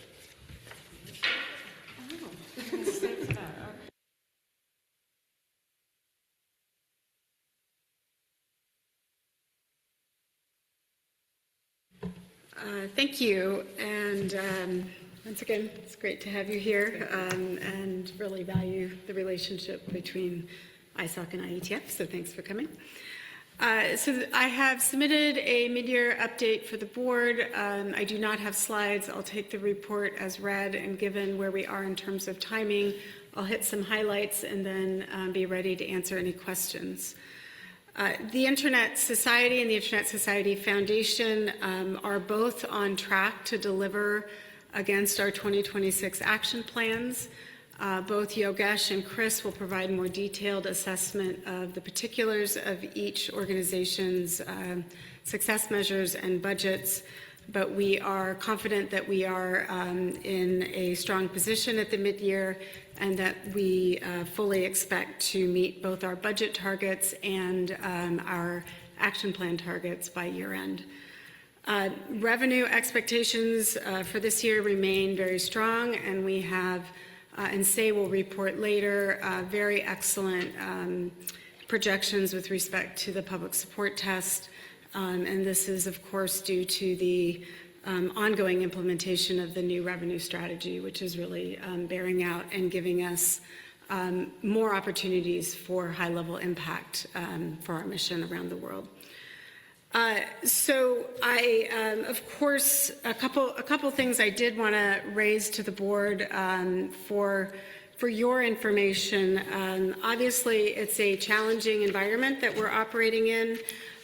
Things change really rapidly. I feel like I'm now the second year saying this, so maybe this is just the state of affairs as we find them, and we'll continue to find them.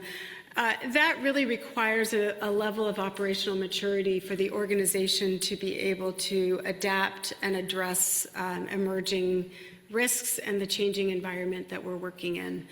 I want to tell you that the efforts that we've made over several years to put key measures in place, strengthen our operational functions, with really strong teams that can enable us to respond quickly to situations as they arise. Obviously, this year we've had a number of cancellations, we've had geopolitical conflict, some shifting priorities as new opportunities emerge as well, and I'm really proud of the way that the organization has been able to adapt and quickly respond.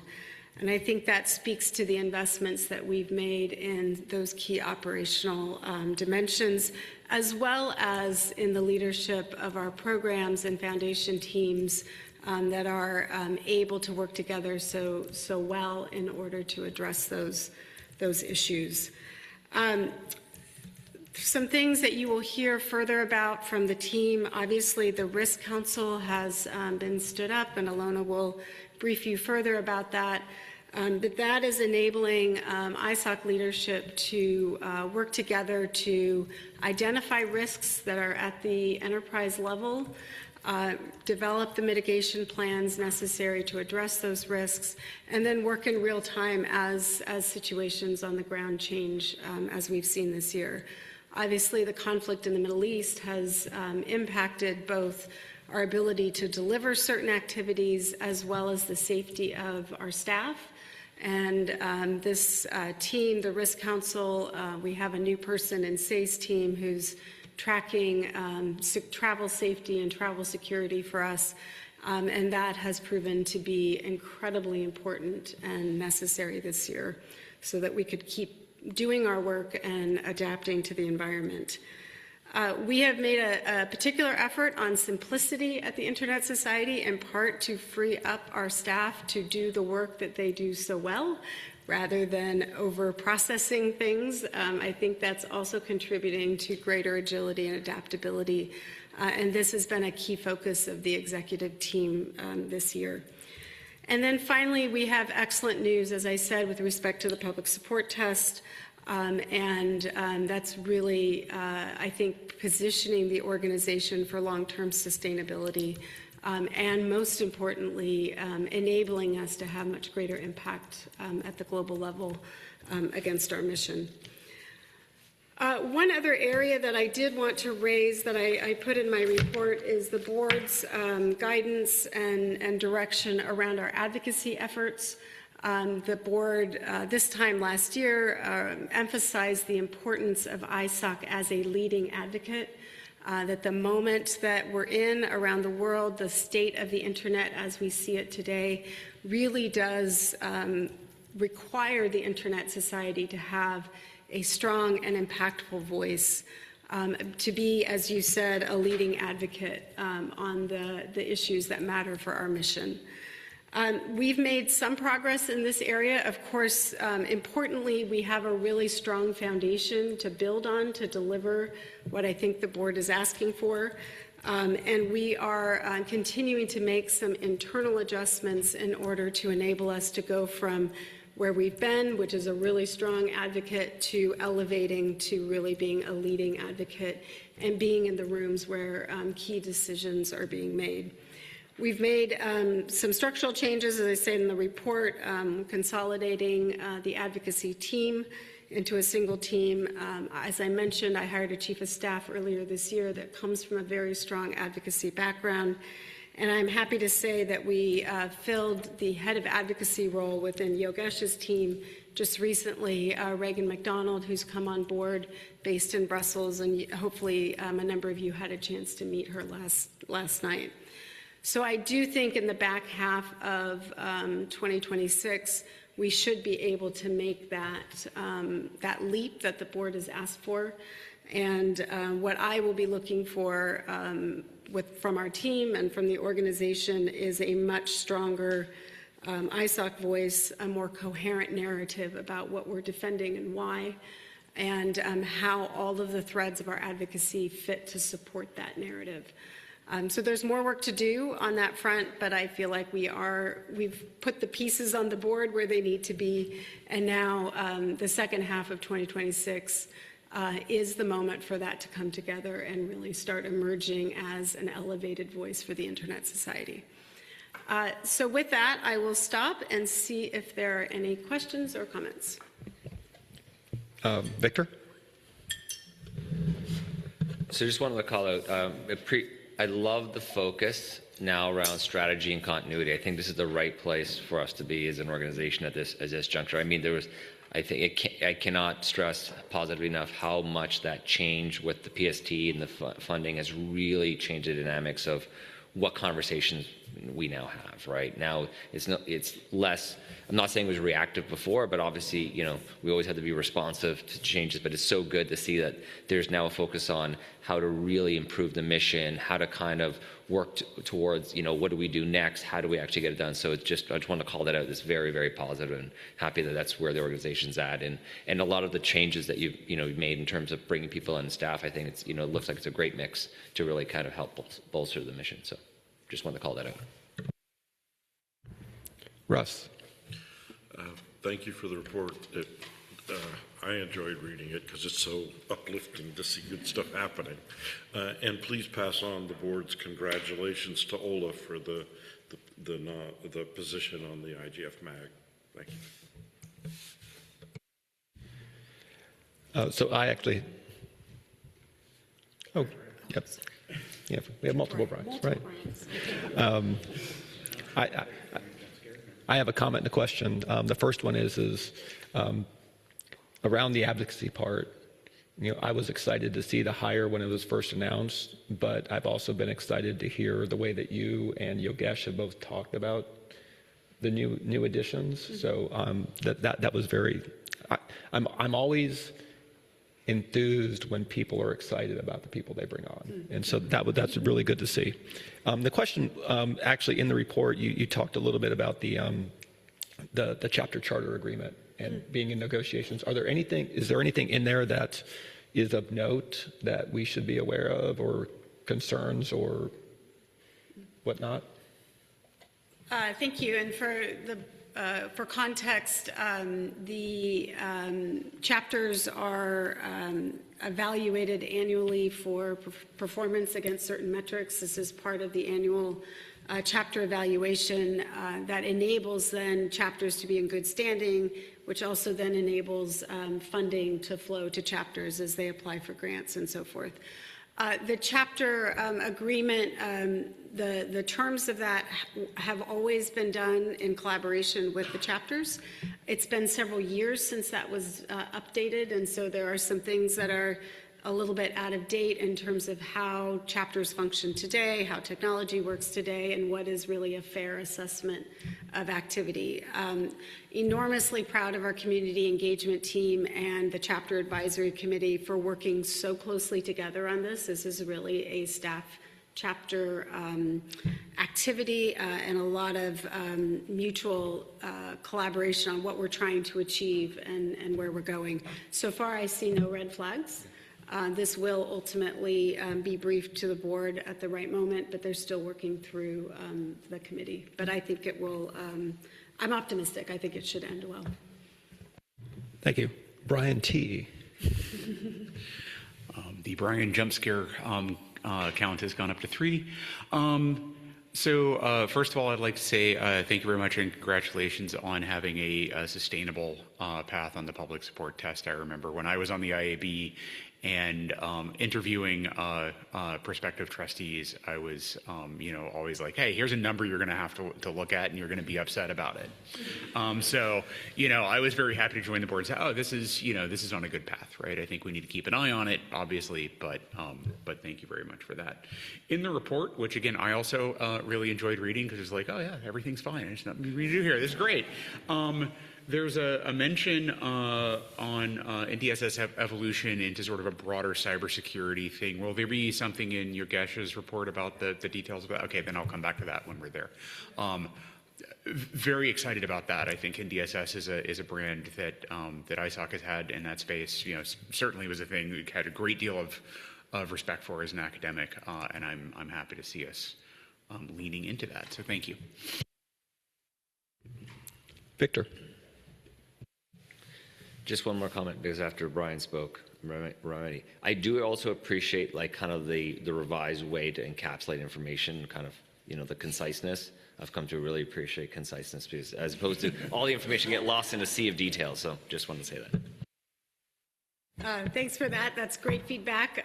We are experimenting this meeting with a different format of board reports, trying to make them more concise while also ensuring that you get the information that you need to provide proper oversight.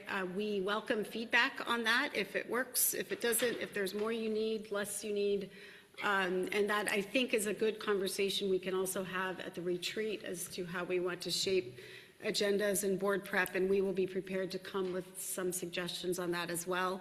But we did want to at least trial this approach, so I'm glad that it's working for you, and we'll keep refining it. All right, thank you, Sally. Next on the agenda is Yogesh to talk about updates. Very good. Good afternoon, everybody. Great to be here in Vienna with all of you. And Brian, I'm glad you're seeing some of the excitement on the new staff that we're bringing in, new leadership. We are tickled. I think I'll touch on that a little bit more. Yeah, we are actually experimenting. You know, you saw Sally with no slides. I provided a brief memo, but I do have a few slides just to drive, because I'm trying to, again, understand where the happy medium is. So today, let me sort of use a few slides and give you my perspective on where the Internet Society stands at the midway point. I'm going to assume that all of you have read the memo, so I'm going to basically touch on a few highlights and leave hopefully enough time for a little bit of dialogue at the end. So if I had to summarize sort of the first half of 26 in a single sentence, here's how I would say it. I'd say the organization is healthy. We're executing very well, and we're becoming, I think, a more disciplined organization. That's about as succinctly as I can put it. That's encouraging, because the environment, as I'm sure you're all kind of seeing around, is certainly not becoming any easier in the last handful of months. So I'll touch on that a little bit later as well. What I'm really pleased about is not what we've accomplished, it's really how we've done it, right? There's a lot of discipline that we've brought to the table in the last 12 months or so, and I'm really, really proud of that. There's extensive collaboration that's happening within the ISOC portfolio, across with the foundation. I know we have two separate legal entities and two separate boards, but there's unity of purpose, and we are actually joined at the hip in just about everything that we do. So my goal today is to walk you through some of the evidence behind this overarching assessment, in addition to the progress. And I'll also talk about a handful of risks that we're managing. Sally kind of touched on that, but maybe I'll double click on a couple that we're paying attention on. So let's look at the agenda real quick. Quick snapshot there. I'm going to give you on the performance against our 26th action plan. Then I'll highlight a few things across our four portfolios. And then I'll briefly touch something that we don't often talk about, which is the TSS group. That's the Technology Solutions and Services. Much of what they do is kind of behind the curtains, as it should be. They are an enabler in the organization, but their work really is super critical as Sally mentioned, as we simplify our operations. They're a big sort of driver to make that happen. And I'll close with some risks that we're managing, and more importantly, some lessons that we've learned from the first half. It's very important to sort of see what we're going through and pause and reflect and see, well, how does that change our planning for next year? So, next slide. Now, before we get into the results and some of the stories, I thought I'd share this slide with you. There's a ton of data on our website that describes what we do as an organization. My 39 years of experience in GovCon, government contracting, there's a thing called anchor graphics, which, like they say, a picture is worth 1,000 words. So if I had to distill everything that we do, which is very appropriately described in detail on our website, and illustrate that, the chart on the left kind of does that, right? On the left, you see sort of our broader vision, our global threats that we're addressing, the strategic goals, and all the underlying programs that sort of help us execute our strategy. The right side shows how we're organized, how we've sort of mapped our 6 programs that you often read about, and you have extensive success measures that you get from us, how they map to the 4 portfolios that we've got. And you'll hear that word portfolio a little bit more so in my discussion than perhaps you have in the past. This to us represents a little bit more than sort of an organizational construct. It really reflects increasingly how we are thinking about the society. I think last board meeting, Sally sort of captioned that, and I put air quotes on it. We are the society, the overall, right? It's not the foundation, it's not ISOC. We think of it as a unified enterprise. And we're integrated rather than a collection of independent programs that we're trying to execute. So our work really on the right side, as you see, is organized in 4 portfolios. There are 2 what I call market-facing portfolios. Fundamentally, what do? We are all about connectivity to bridge that digital divide and to bring security and trust for those that we do connect. And then there are 2 horizontal organizations or portfolios that are around global advocacy and policy and engagement. Right? So I'll actually highlight some of the things that we're doing in each part of the portfolio.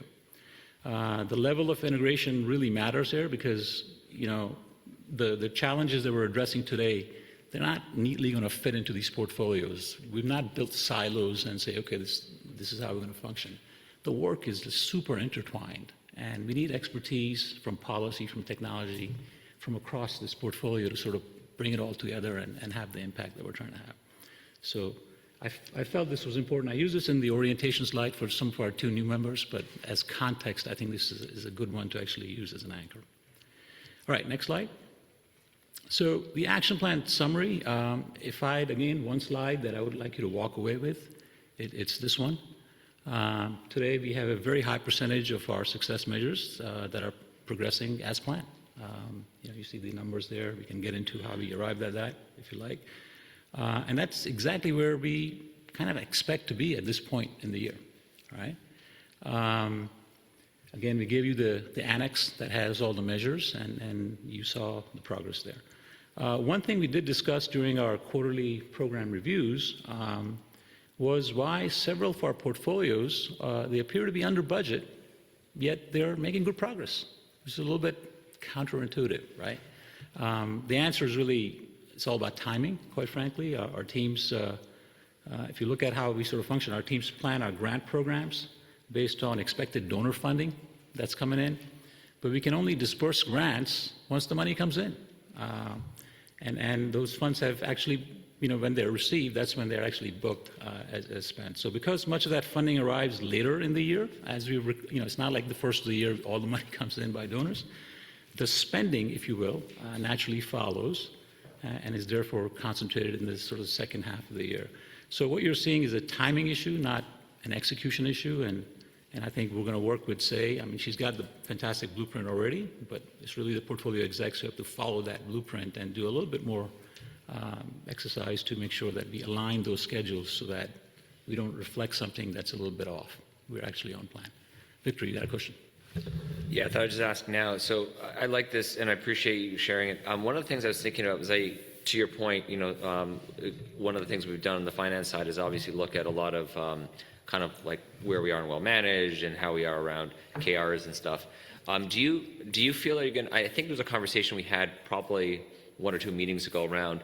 Are you looking at maybe revising KPIs and other things you're going to look at in these other buckets? Because now that you have this additional momentum, is it time to kind of revisit that? And then, you know, and it would be interesting to know how you feel about that, but that might be something we discuss in the future in terms of what are those governance attributes we look at? Just thought I'd throw that out there. No, I think we absolutely are. I mean, we talked about that last time, and I think we have to sort of reflect and say, are we doing the metrics the right way? So this is an exercise that Katie's is helping us drive, but it's a fantastic segue into actually the last bucket that I want to hit on the slide. If you look at the community stuff, you know, some of our traditional engagement measures are coming below target. And what we've concluded is that we need to sort of revisit those targets. In the past, it's been all about sort of counting activities and seeing, hey, it's a good sort of compliance. Everybody's doing what they're doing, and that's great. I think rather than simply chasing higher participation numbers, we really have to refine those metrics and look at the long-term sort of sustainability and impact of those communities. How are we engaging? Are those communities having, the right type of interactions, and are we influencing the community the way that we should be? So it's actually a fantastic example of exactly what you're talking about. We are absolutely looking at that, not just for the community, but writ large. Yeah? Kathleen. Thank you, Yogesh. That's very, very helpful. So I assume you're also looking at, what does the curve look like? So you might max out a community in terms of what's possible within it or what their needs are, or there's some resource constraint. And I can think to my time at CIS,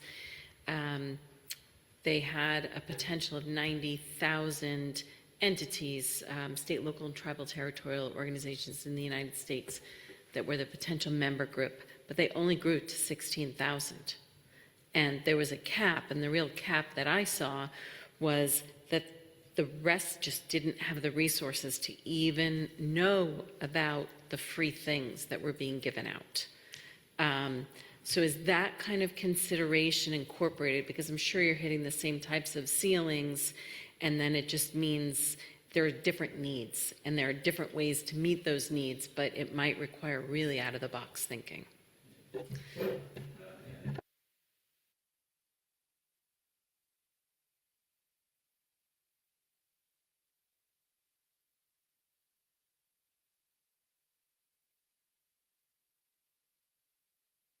I'm sorry.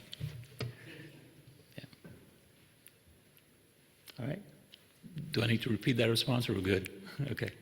I'll keep going. All right. So with that overall picture in mind, let me sort of go to our stories, if you will, across our 4 portfolios.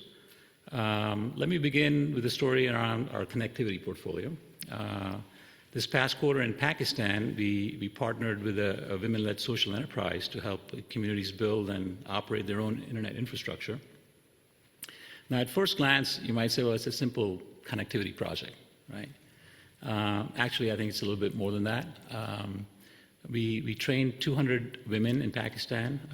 They're now using the internet to support businesses. Many of them are small-time entrepreneurs, and they've got new life. Leveraging the internet. And many are harvesting educational opportunities. That to us is empowerment, okay? It's not about just wiring up and providing them, some connectivity. It's enabling them in ways that they have not been able to do in the past. Most importantly, I think our work has helped influence a new licensing framework that makes it easier for some of the nonprofit organizations to deploy community-centered connectivity across the country. That's the outcome that we're really after. Right? Not isolated deployments as such, but creating really the conditions for communities to continue succeeding on their own long after the projects are done. We're not sort of giving them, the resources and just walking away. We want sustainable models that outlive us when we're done with the project. Now, you'll likely notice if you went through the slides, there's actually a video that I embedded that was in the read ahead. I'm actually going to skip that for the sake of time here. But I encourage you to watch it. It's actually a powerful video. It's a different video than what you might see tomorrow in Chris's presentation. I think this is a fantastic illustration of what sustainability is all about. Let's go to the next slide. Of course, connecting people is only half of the equation. The internet also has to be a place where people feel safe using it. Our accomplishment in the security and trust portfolio that I'm really proud of is really the progress we've made on the OTS hub. Now, earlier this year, we talked about the vision of the hub. We're not talking about the vision. We're not talking about it. We're actually out there. We've actually released an alpha version of the hub, and we're now engaging with the community that we built this for and seeking their feedback. The idea for the hub actually came from the community. These are people asking us not for additional policy papers and all that. There's some fundamental questions that they pose to us. How do I recognize a scam? how do I protect my family? Where can I go for information that I can trust? So the hub really has become an answer for some fundamental, questions that we're addressing. But rather than describing that a little bit more, I think we have a short video that we put together. So let's take maybe 3 minutes and check that out.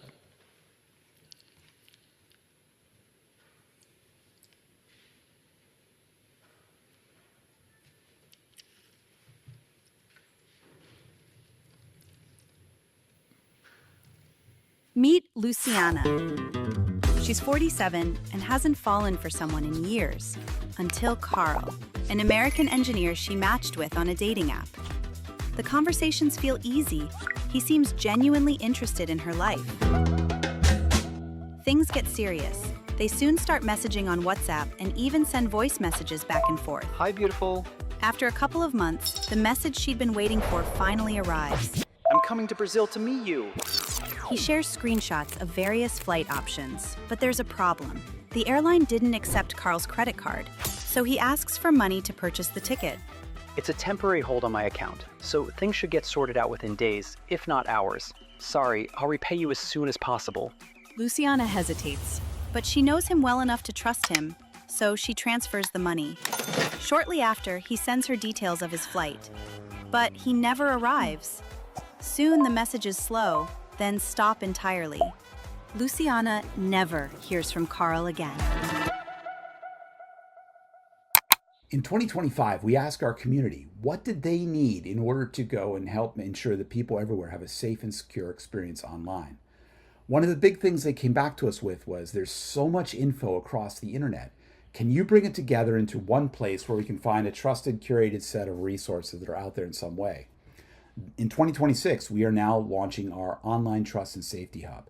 We've had a preview version out, which is very much under development. It's at onlinesafety.internetsociety.org, and then we're building to a full launch in September. When you come into the site, as you probably saw in the video, it is multilingual: English, French, Spanish, Turkish, and Arabic to begin. It's built around 3 pillars: avoiding scams, spotting false info, and protecting your privacy and security. If you go into the scams part, this work aligned with a large grant we received to help build out an anti-scam toolkit. So you'll see there's a lot of information that's built out inside of here already. And these are the kind of things that you'll be able to go and do. You can look at videos, you can play some little games, you can do this in different items like that. In the other areas, such as false information, there is an outline of what we heard from our community they wanted us to gather.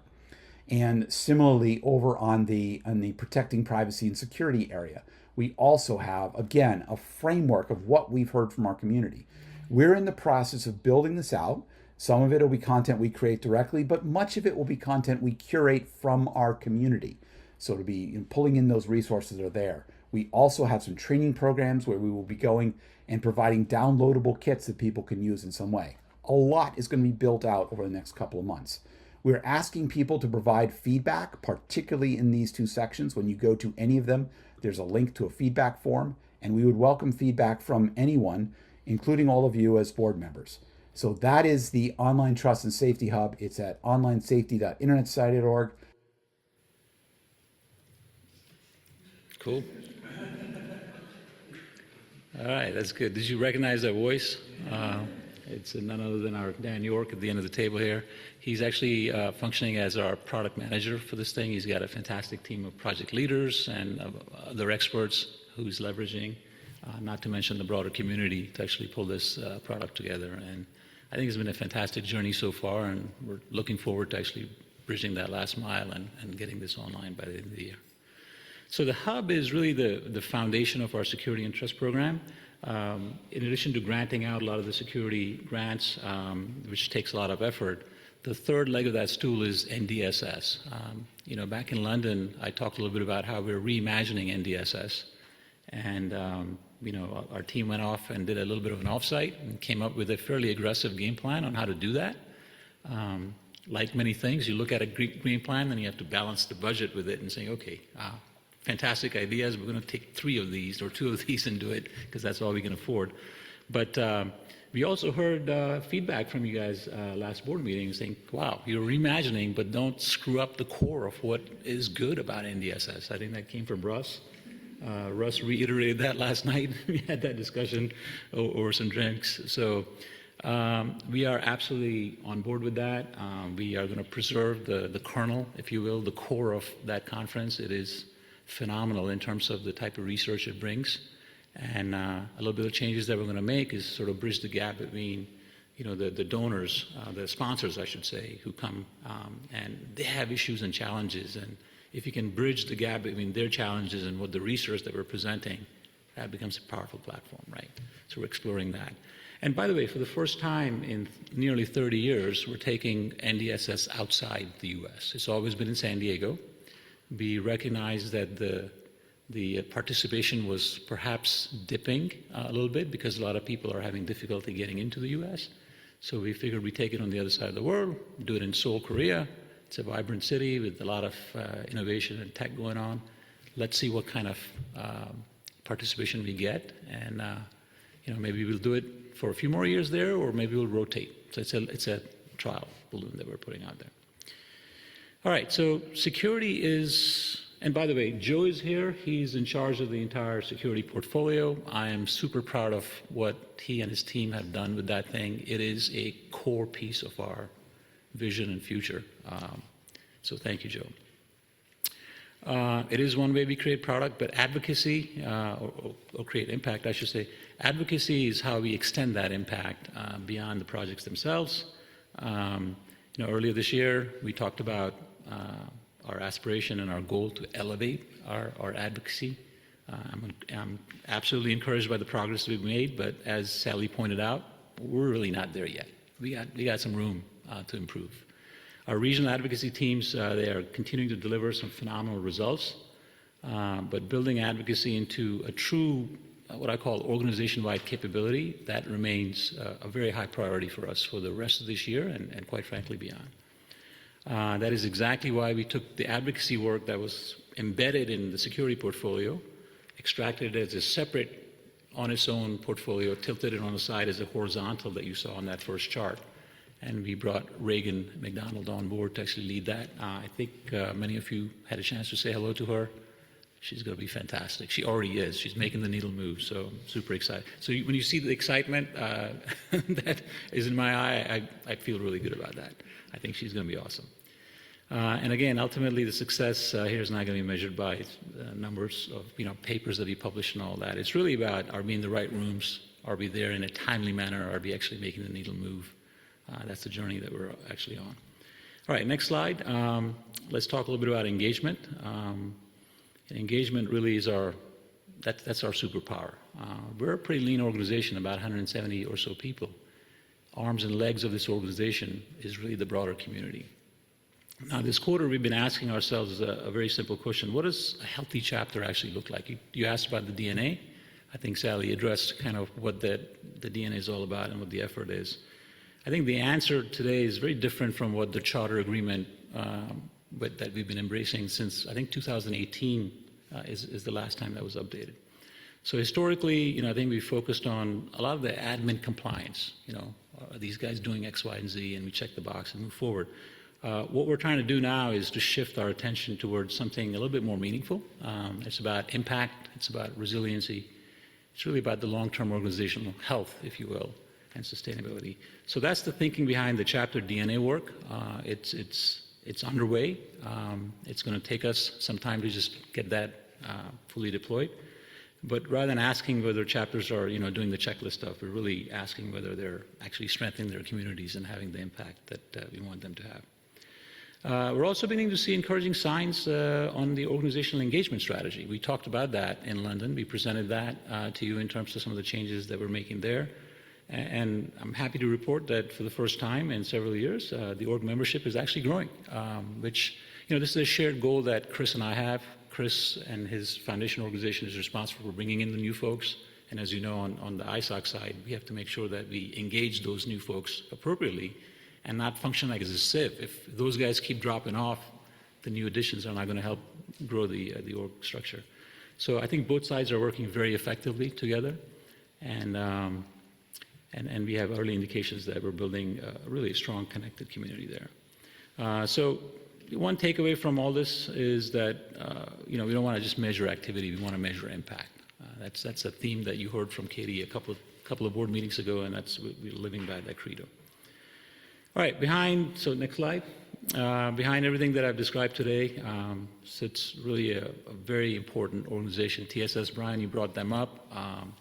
You saw my excitement about Reagan. One thing I've not been able to express my excitement is about Mike Prime. That's a name that you probably have heard.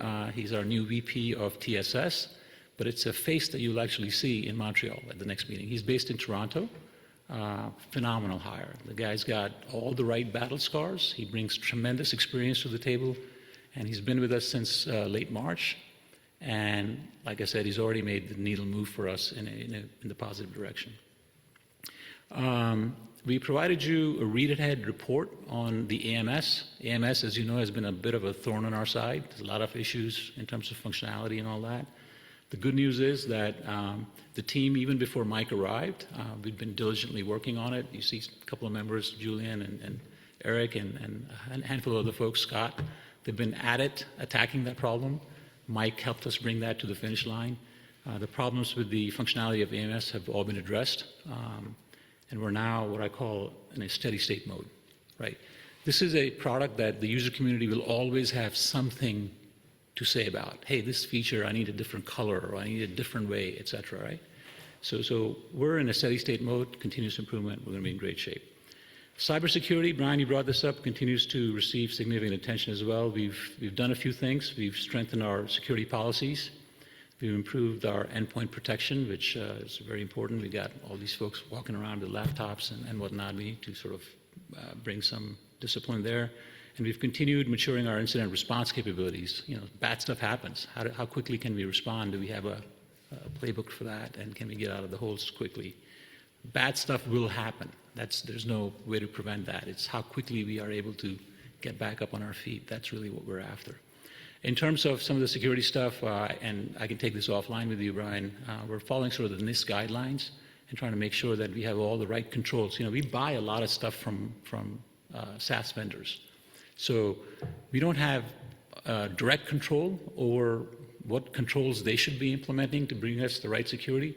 But when we buy, we certainly have influence over, making sure that they are doing what they're supposed to be doing and maintaining their levels.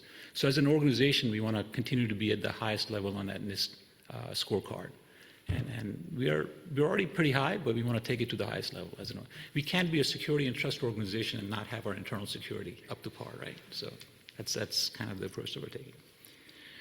And we're very disciplined. That's another thing that Mike has worked on with the rest of the team. One thing we've suffered from is tech sprawl. Lots of tools. For the size of our organization, we have more tools than we can shake a tree at, right? So we're trying to actually bring some discipline. Every new tool that people are thinking about, we run it through the TSS. Mike does a very quick assessment. Hey, can I do this functionality from a new tool with something I already have, right? And if the answer to that is yes, then don't buy a new tool. Every new tool you buy creates a new interface, creates a new, seam in the system, larger threat, landscape. So all that, we're actually putting that to bed. We've already had a couple of examples where a team has come by and saying, I want to buy a new tool, and we show them, you don't really need the new tool. So we're going to control the tech sprawl, and that's going to be a beautiful thing. So again, TSS is one of that silent partner. They are behind the scenes, but they're doing God's work to make sure that they enable us every single day. All right, let me see if we can wrap it up real quick. Hold on, your guest, Caleb, had a question. Oh, Caleb, yeah. So I wanted to commend you on the AMS part of things that you said that there has been a lot of improvement and stability there. It's something that I need to commend you on. I know it's been a challenge for the chapter community over a period of time, and it was a talk on the chapter mailing list. I'm still active within different charter groups where they just kind of talk about things. But I'm just curious, do you have specific statistics of any open ticket on AMS right now and how it is declining? And how responsive are you to some of those immediate complaints?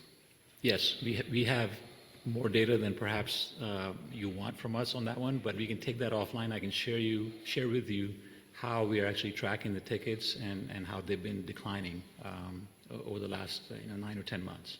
And I'll actually share that with you. Right. Great, and I'm also happy that you guys are moving to Power BI. Nice, well done. Yeah, no, kudos to the team. They've been at it, and they've done an amazing job. And like I said, this is one of those never-ending things. We'll always have somebody dissatisfied with a function, with something, and I think that's par for the course, and that's a steady state mode that we're in, and we're in good shape. All right, let's talk a little bit about. Let's go to the next slide. Talk a few things about risks.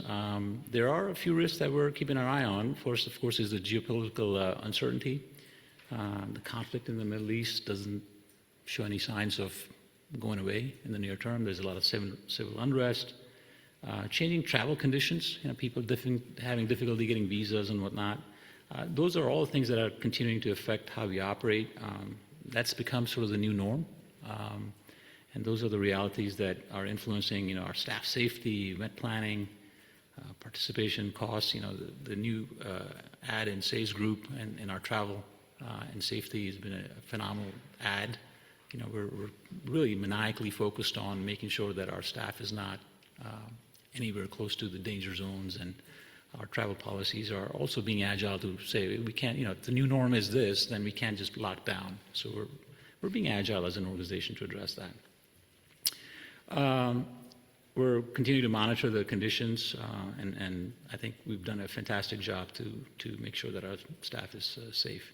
The second is the evolving funding environment. You'll probably hear a little bit more in Chris's talk tomorrow. Many of the nonprofit organizations are facing, increasing financial pressures, and while their cyber attacks and all that are continuing to grow, that's again a new norm that we're going to have to live with. So rather than simply reacting, we're looking at opportunities for us as an organization to lead. So the Common Good Cyber Fund is a fantastic example of that. The Ecosystem Fund that all of you guys approved is another example that I think will pay dividends in near term. And then by working with partners, we're helping to strengthen the resiliency of those partners and quite frankly, of the overall ecosystem, which I think is very, very important. We need certain partners to actually survive some of the headwinds that they're facing. But none of these risks really shake our confidence in delivering against our 26 action plan. I'm quite bullish. We're doing everything else to keep our finger on the pulse and making sure that we not only meet but exceed the 26 plan and are well positioned to go into 27. Last slide, I'll keep it simple here, is lessons learned and looking ahead a little bit. As we reflect on the first half of the year, some lessons stand out. I'll just touch on a few here. Across our portfolios, and increasingly alongside the foundation, we're really presenting sort of a more integrated story to our community, which I think is very, very critical and important for our success. That consistency is making us more effective as an organization and frankly, helping us amplify the impact that we deliver. Second, like I said, we're adapting to the ever-changing world around us. So adaptability, to me, is no longer an option. It is a necessity. Whether it's the geopolitical stuff or, the changes in the global internet events. We saw RightsCon get canceled, and what do? We have people at airports. How do we pull back? How do we control costs? All of that is, to me, that's par for the course. I mean, it's not like it's a one and done. We're going to probably have those happen again. And I think we're well positioned to actually just adapt. And finally, this year, reinforced the importance of discipline management. Better forecasting. I touched on that. We'll fix that issue real quick. Clear ownership and accountability, stronger governance, and more consistent decision-making across the board. These are not very visible parts of our work, but they're really essential for us to grow and deliver the impact in a very responsible way. So if I had to summarize where we stand today, I would say this: the organization is healthy. Our direction is very clear. We know exactly where we're headed, and we're delivering on our commitments. And just as importantly, I think we continue to strengthen how we operate. It's not just enough to say, well, this is what we're doing. It's how you do it. And I think we're doing it the right way. And I'm super proud of that. So it gives me really tremendous confidence, not only for the rest of 26, but I think we have the foundation that we're building on for 27 and beyond. Right? So that's the story. I hope I've left enough time for some additional Q's and A's. Yeah, we can get a couple in. Two things. One is I will reinforce that last bullet about the forecasting capabilities. I think one of those things that we just have to get better at is understanding what things look like. The question is going back to things like RightsCon and the impact of the fellowship participation in NDSS. Have you reviewed all of your emergency action plans to make sure that it encompasses all of these kinds of events so that, I know that the last time we talked, I think everybody was incredibly proud of the fact that you guys were able to make a quick decision about what to do with who for RightsCon. Have you done that same kind of exercise with all the other kinds of events so that you know what's going to happen? Yeah. So what we do is we have a monthly meeting with our strat comps team and our portfolio execs, where we look at all of our marquee events, and we have quite a few of those. And it's not just the marquee events. We look at even some of the other strategic events that are going on. Each marquee event has a delegation lead who sort of quarterbacks. It's an American term, but I think everybody on our team now understands what a quarterback is. And one of the core responsibilities for that quarterback is to have a risk management plan, a contingency plan. Bad stuff is going to happen. Are we positioning ourselves to actually address that in a timely manner? So yes, it's a core part of how we plan for everything that we do. Thank you. Barry. Comment on both what Sally talked about and what Yogesh talked about. You both mentioned the team that you've built. And I want to say that, this is my thought, but I've talked with other trustees who have said the same thing, that you've done a fabulous job of building a really great team. And I want to make a point of complimenting you on that. Also, the way you've repaired the relationship, the internal relationship between the foundation and the rest of the organization, and focused on making it one ISOC, even though there are two parts to it. I think that's been really great. And the only other thing I'll say is that I will miss my February trips to San Diego, but I think moving next year's to Korea was the right thing. So good on that, of the NDSS. So I appreciate that's it for me. I appreciate that, Barry. And I've been told that the sun does shine in Seoul also. So it'll be all right. Yeah. All right, Caleb, is that an old 10? Thank you. All right, seeing no other questions, thank you very much, Yogesh. I appreciate the information. Thank you. With that, we're going to convene for lunch, and we will return at 1200 UTC for the CHAC chair report. So thank you very much, everyone. Yeah, if I can just emphasize, Flavio, the chair of the CHAC, is coming in right at 1400 local time, so it's important that we're back by then to respect his time. He's got a fairly narrow window for us. Thanks.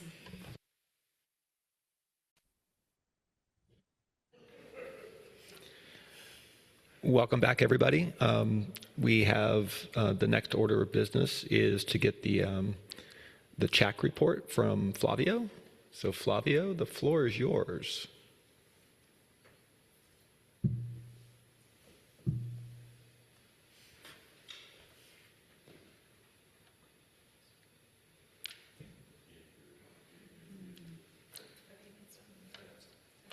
Hi. Hi, everyone. Now I'm muted. Sorry. So thank you for inviting me to give this traditional report from the CHAC to the board. Let's then try to give a very short report. Let's move to the first slide, please. Yeah, this is the current composition of the Czech steering committee that you already know. There have been no changes since the last time. So I am the chair, and Heba from the Egypt chapter is the vice chair, and Katarina from the Armenia chair is the secretary, and we have 6 other people from all regions. So next slide, please. So this is just for your knowledge, but this is already known as well. This is the list of activities in our action plan for 2026, things that were already being in progress from last year, and new activities that we started this year, and most of them are in very close cooperation with staff. Some of them are even led by the staff with support from the Czech or in the other way around. Yeah. So, and I will just briefly report on a few of those activities. So next slide, please. So this is one of the major projects we have this year, which is the development of the chapter content archival. The idea is to have a repository to preserve chapter-generated content under library standards. And this is a chapter-led project with governance under the Czech. Exact governance model is still being discussed. The idea is to have a global chapter community's permanent knowledge library and resources for creating, storing, and sharing audio and video. The implementation is in charge of a project team led by the New York and Mexico chapters. A grant from the Isaac Foundation was already approved and amended after a few negotiations. We are a little bit behind schedule that we originally planned, but in the end, we are moving now well. We are starting the development of a pilot phase, which will conclude with a proof concept until December this year. For this pilot phase, we sent a call for volunteering chapters. The idea is to have 5 chapters that will give content they have for the testing the resources for the knowledge library, and other 5 chapters offering to test resources for creating, storing, and sharing audio and video. And the call will close very soon, and we will select these 10 chapters, and then we will progress with the development of this proof of concept. So next slide, please. The important project is the revision of the governance documents of the Chapters Advisory Council. A team of 6 chapter representatives from various regions has been formed. There are many aspects. There is a very thorough revision of the documents, but some main aspects under revision are, for instance, the majority criteria for approving formal advice from the Czech to the board.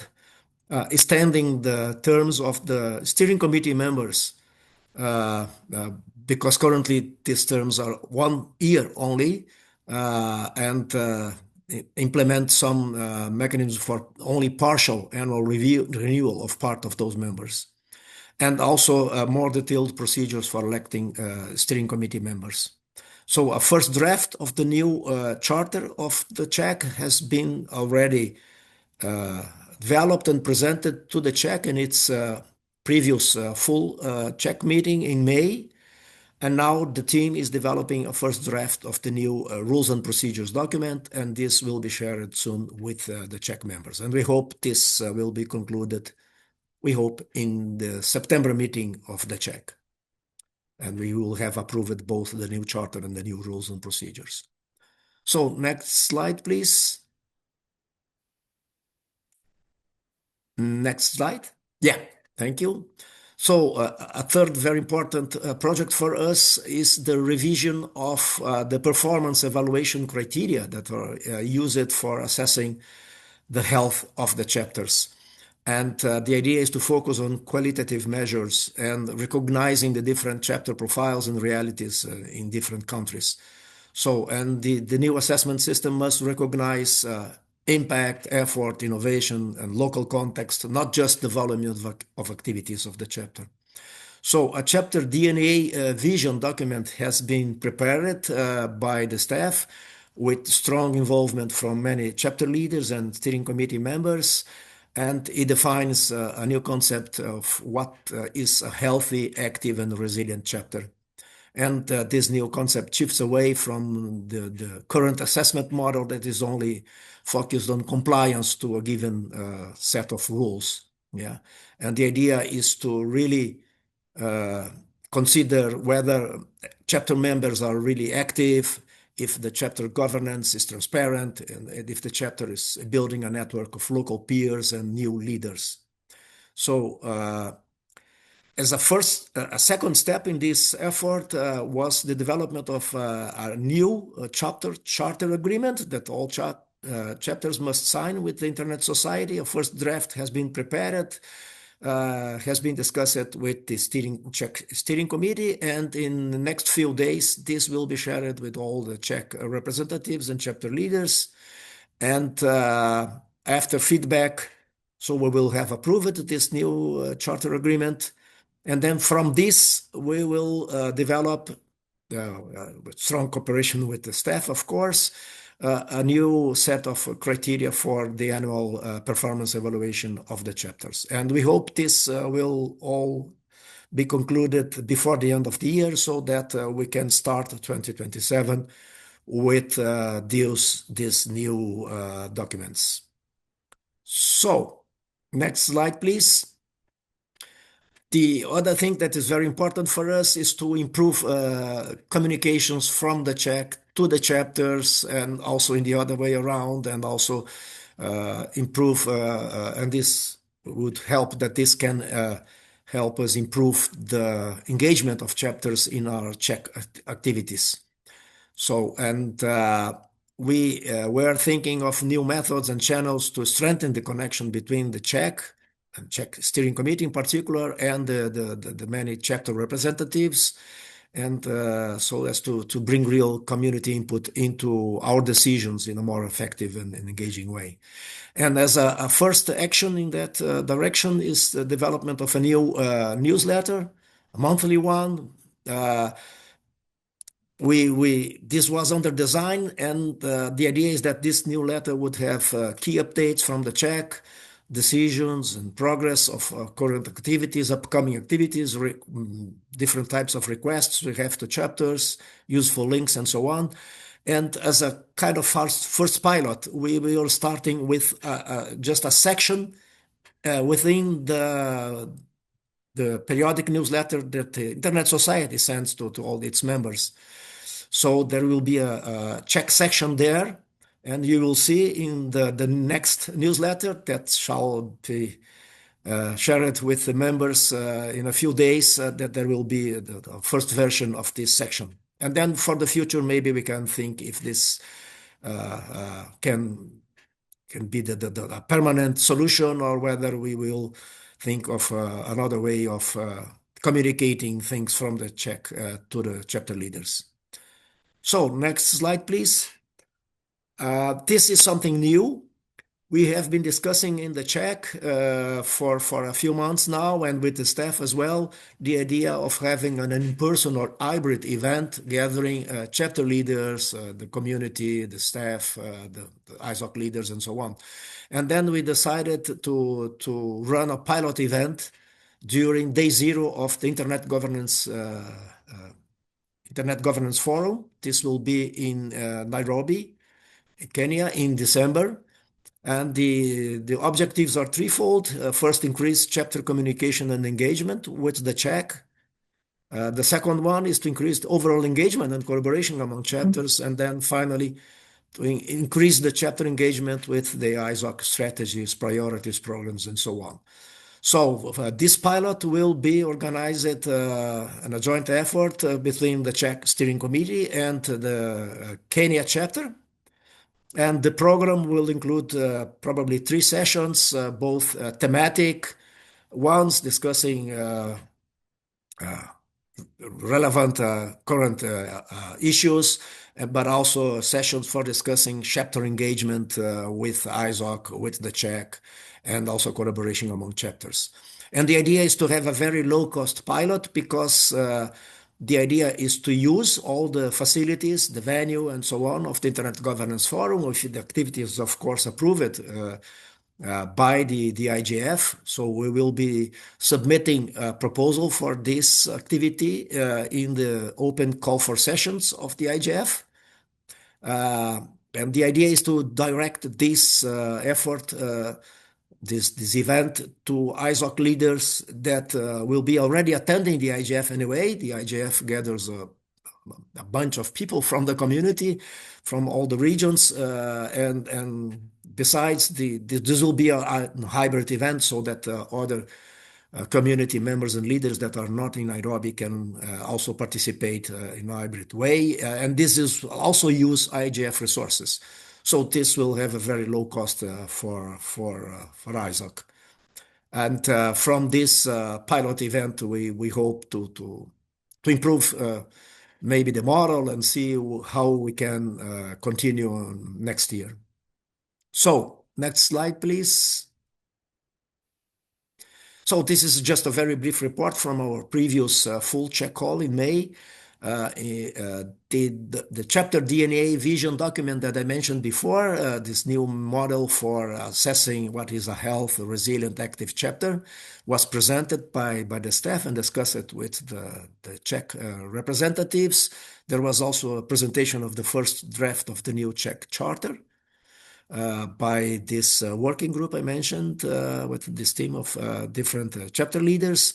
And then there were brief updates on other activities of the Czech action plan.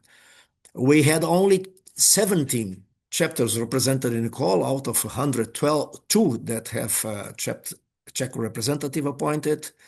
Just for comparison, in the previous February call, we had 25 chapters attending. And as always, we have ISOC staff also attending the call and taking part in the discussion.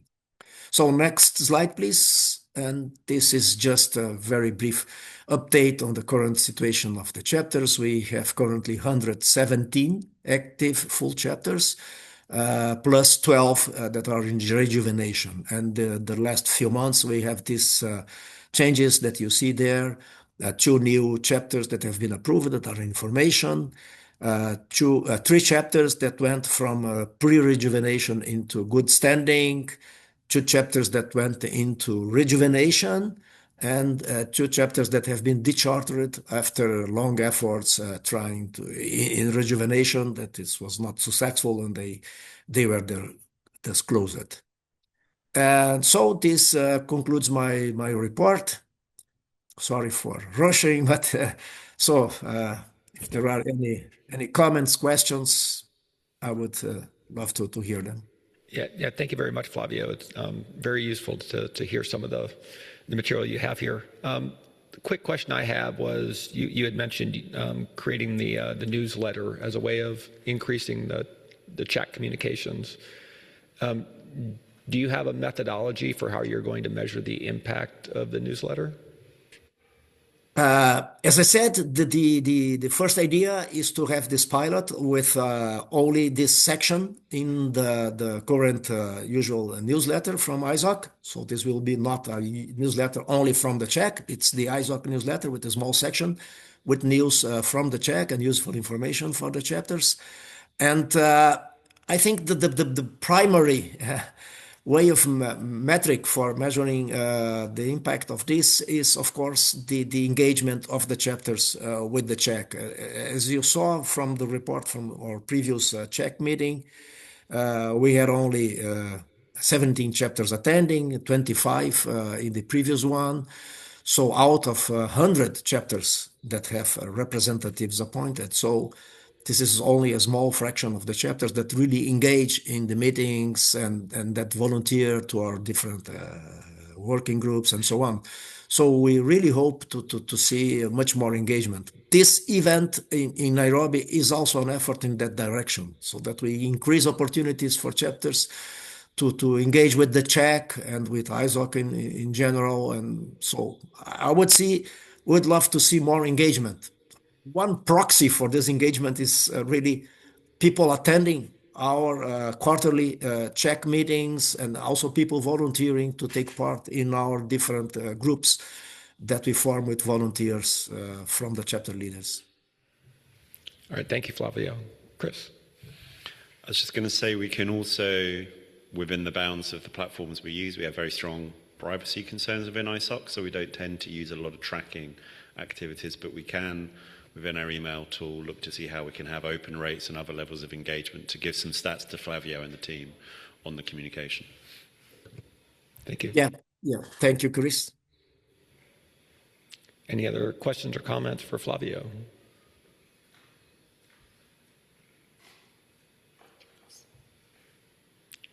Charles? It's just a comment. Actually, Flavio, hello. This is Charles. Hello. I really want to thank you and applaud you for the work and your group for the work of the improving and rethinking about the governance and the charter and so on. And I hope you will also try to think about after that, how do you strengthen the internal working of the committee of the check, and also further improve the communications, not just through the newsletters, but maybe also, gauging the thinking of the chapters and their real requirements, and then hopefully you can help funnel those information and ideas to the board and to the staff for better service, and really for ISOC to address the need for the chapters better than before. Hopefully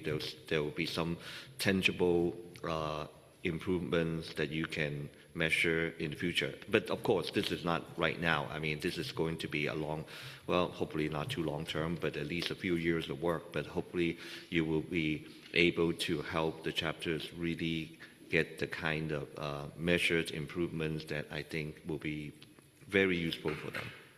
Yeah. Thank you, Charles. Yeah. I think this is a twofold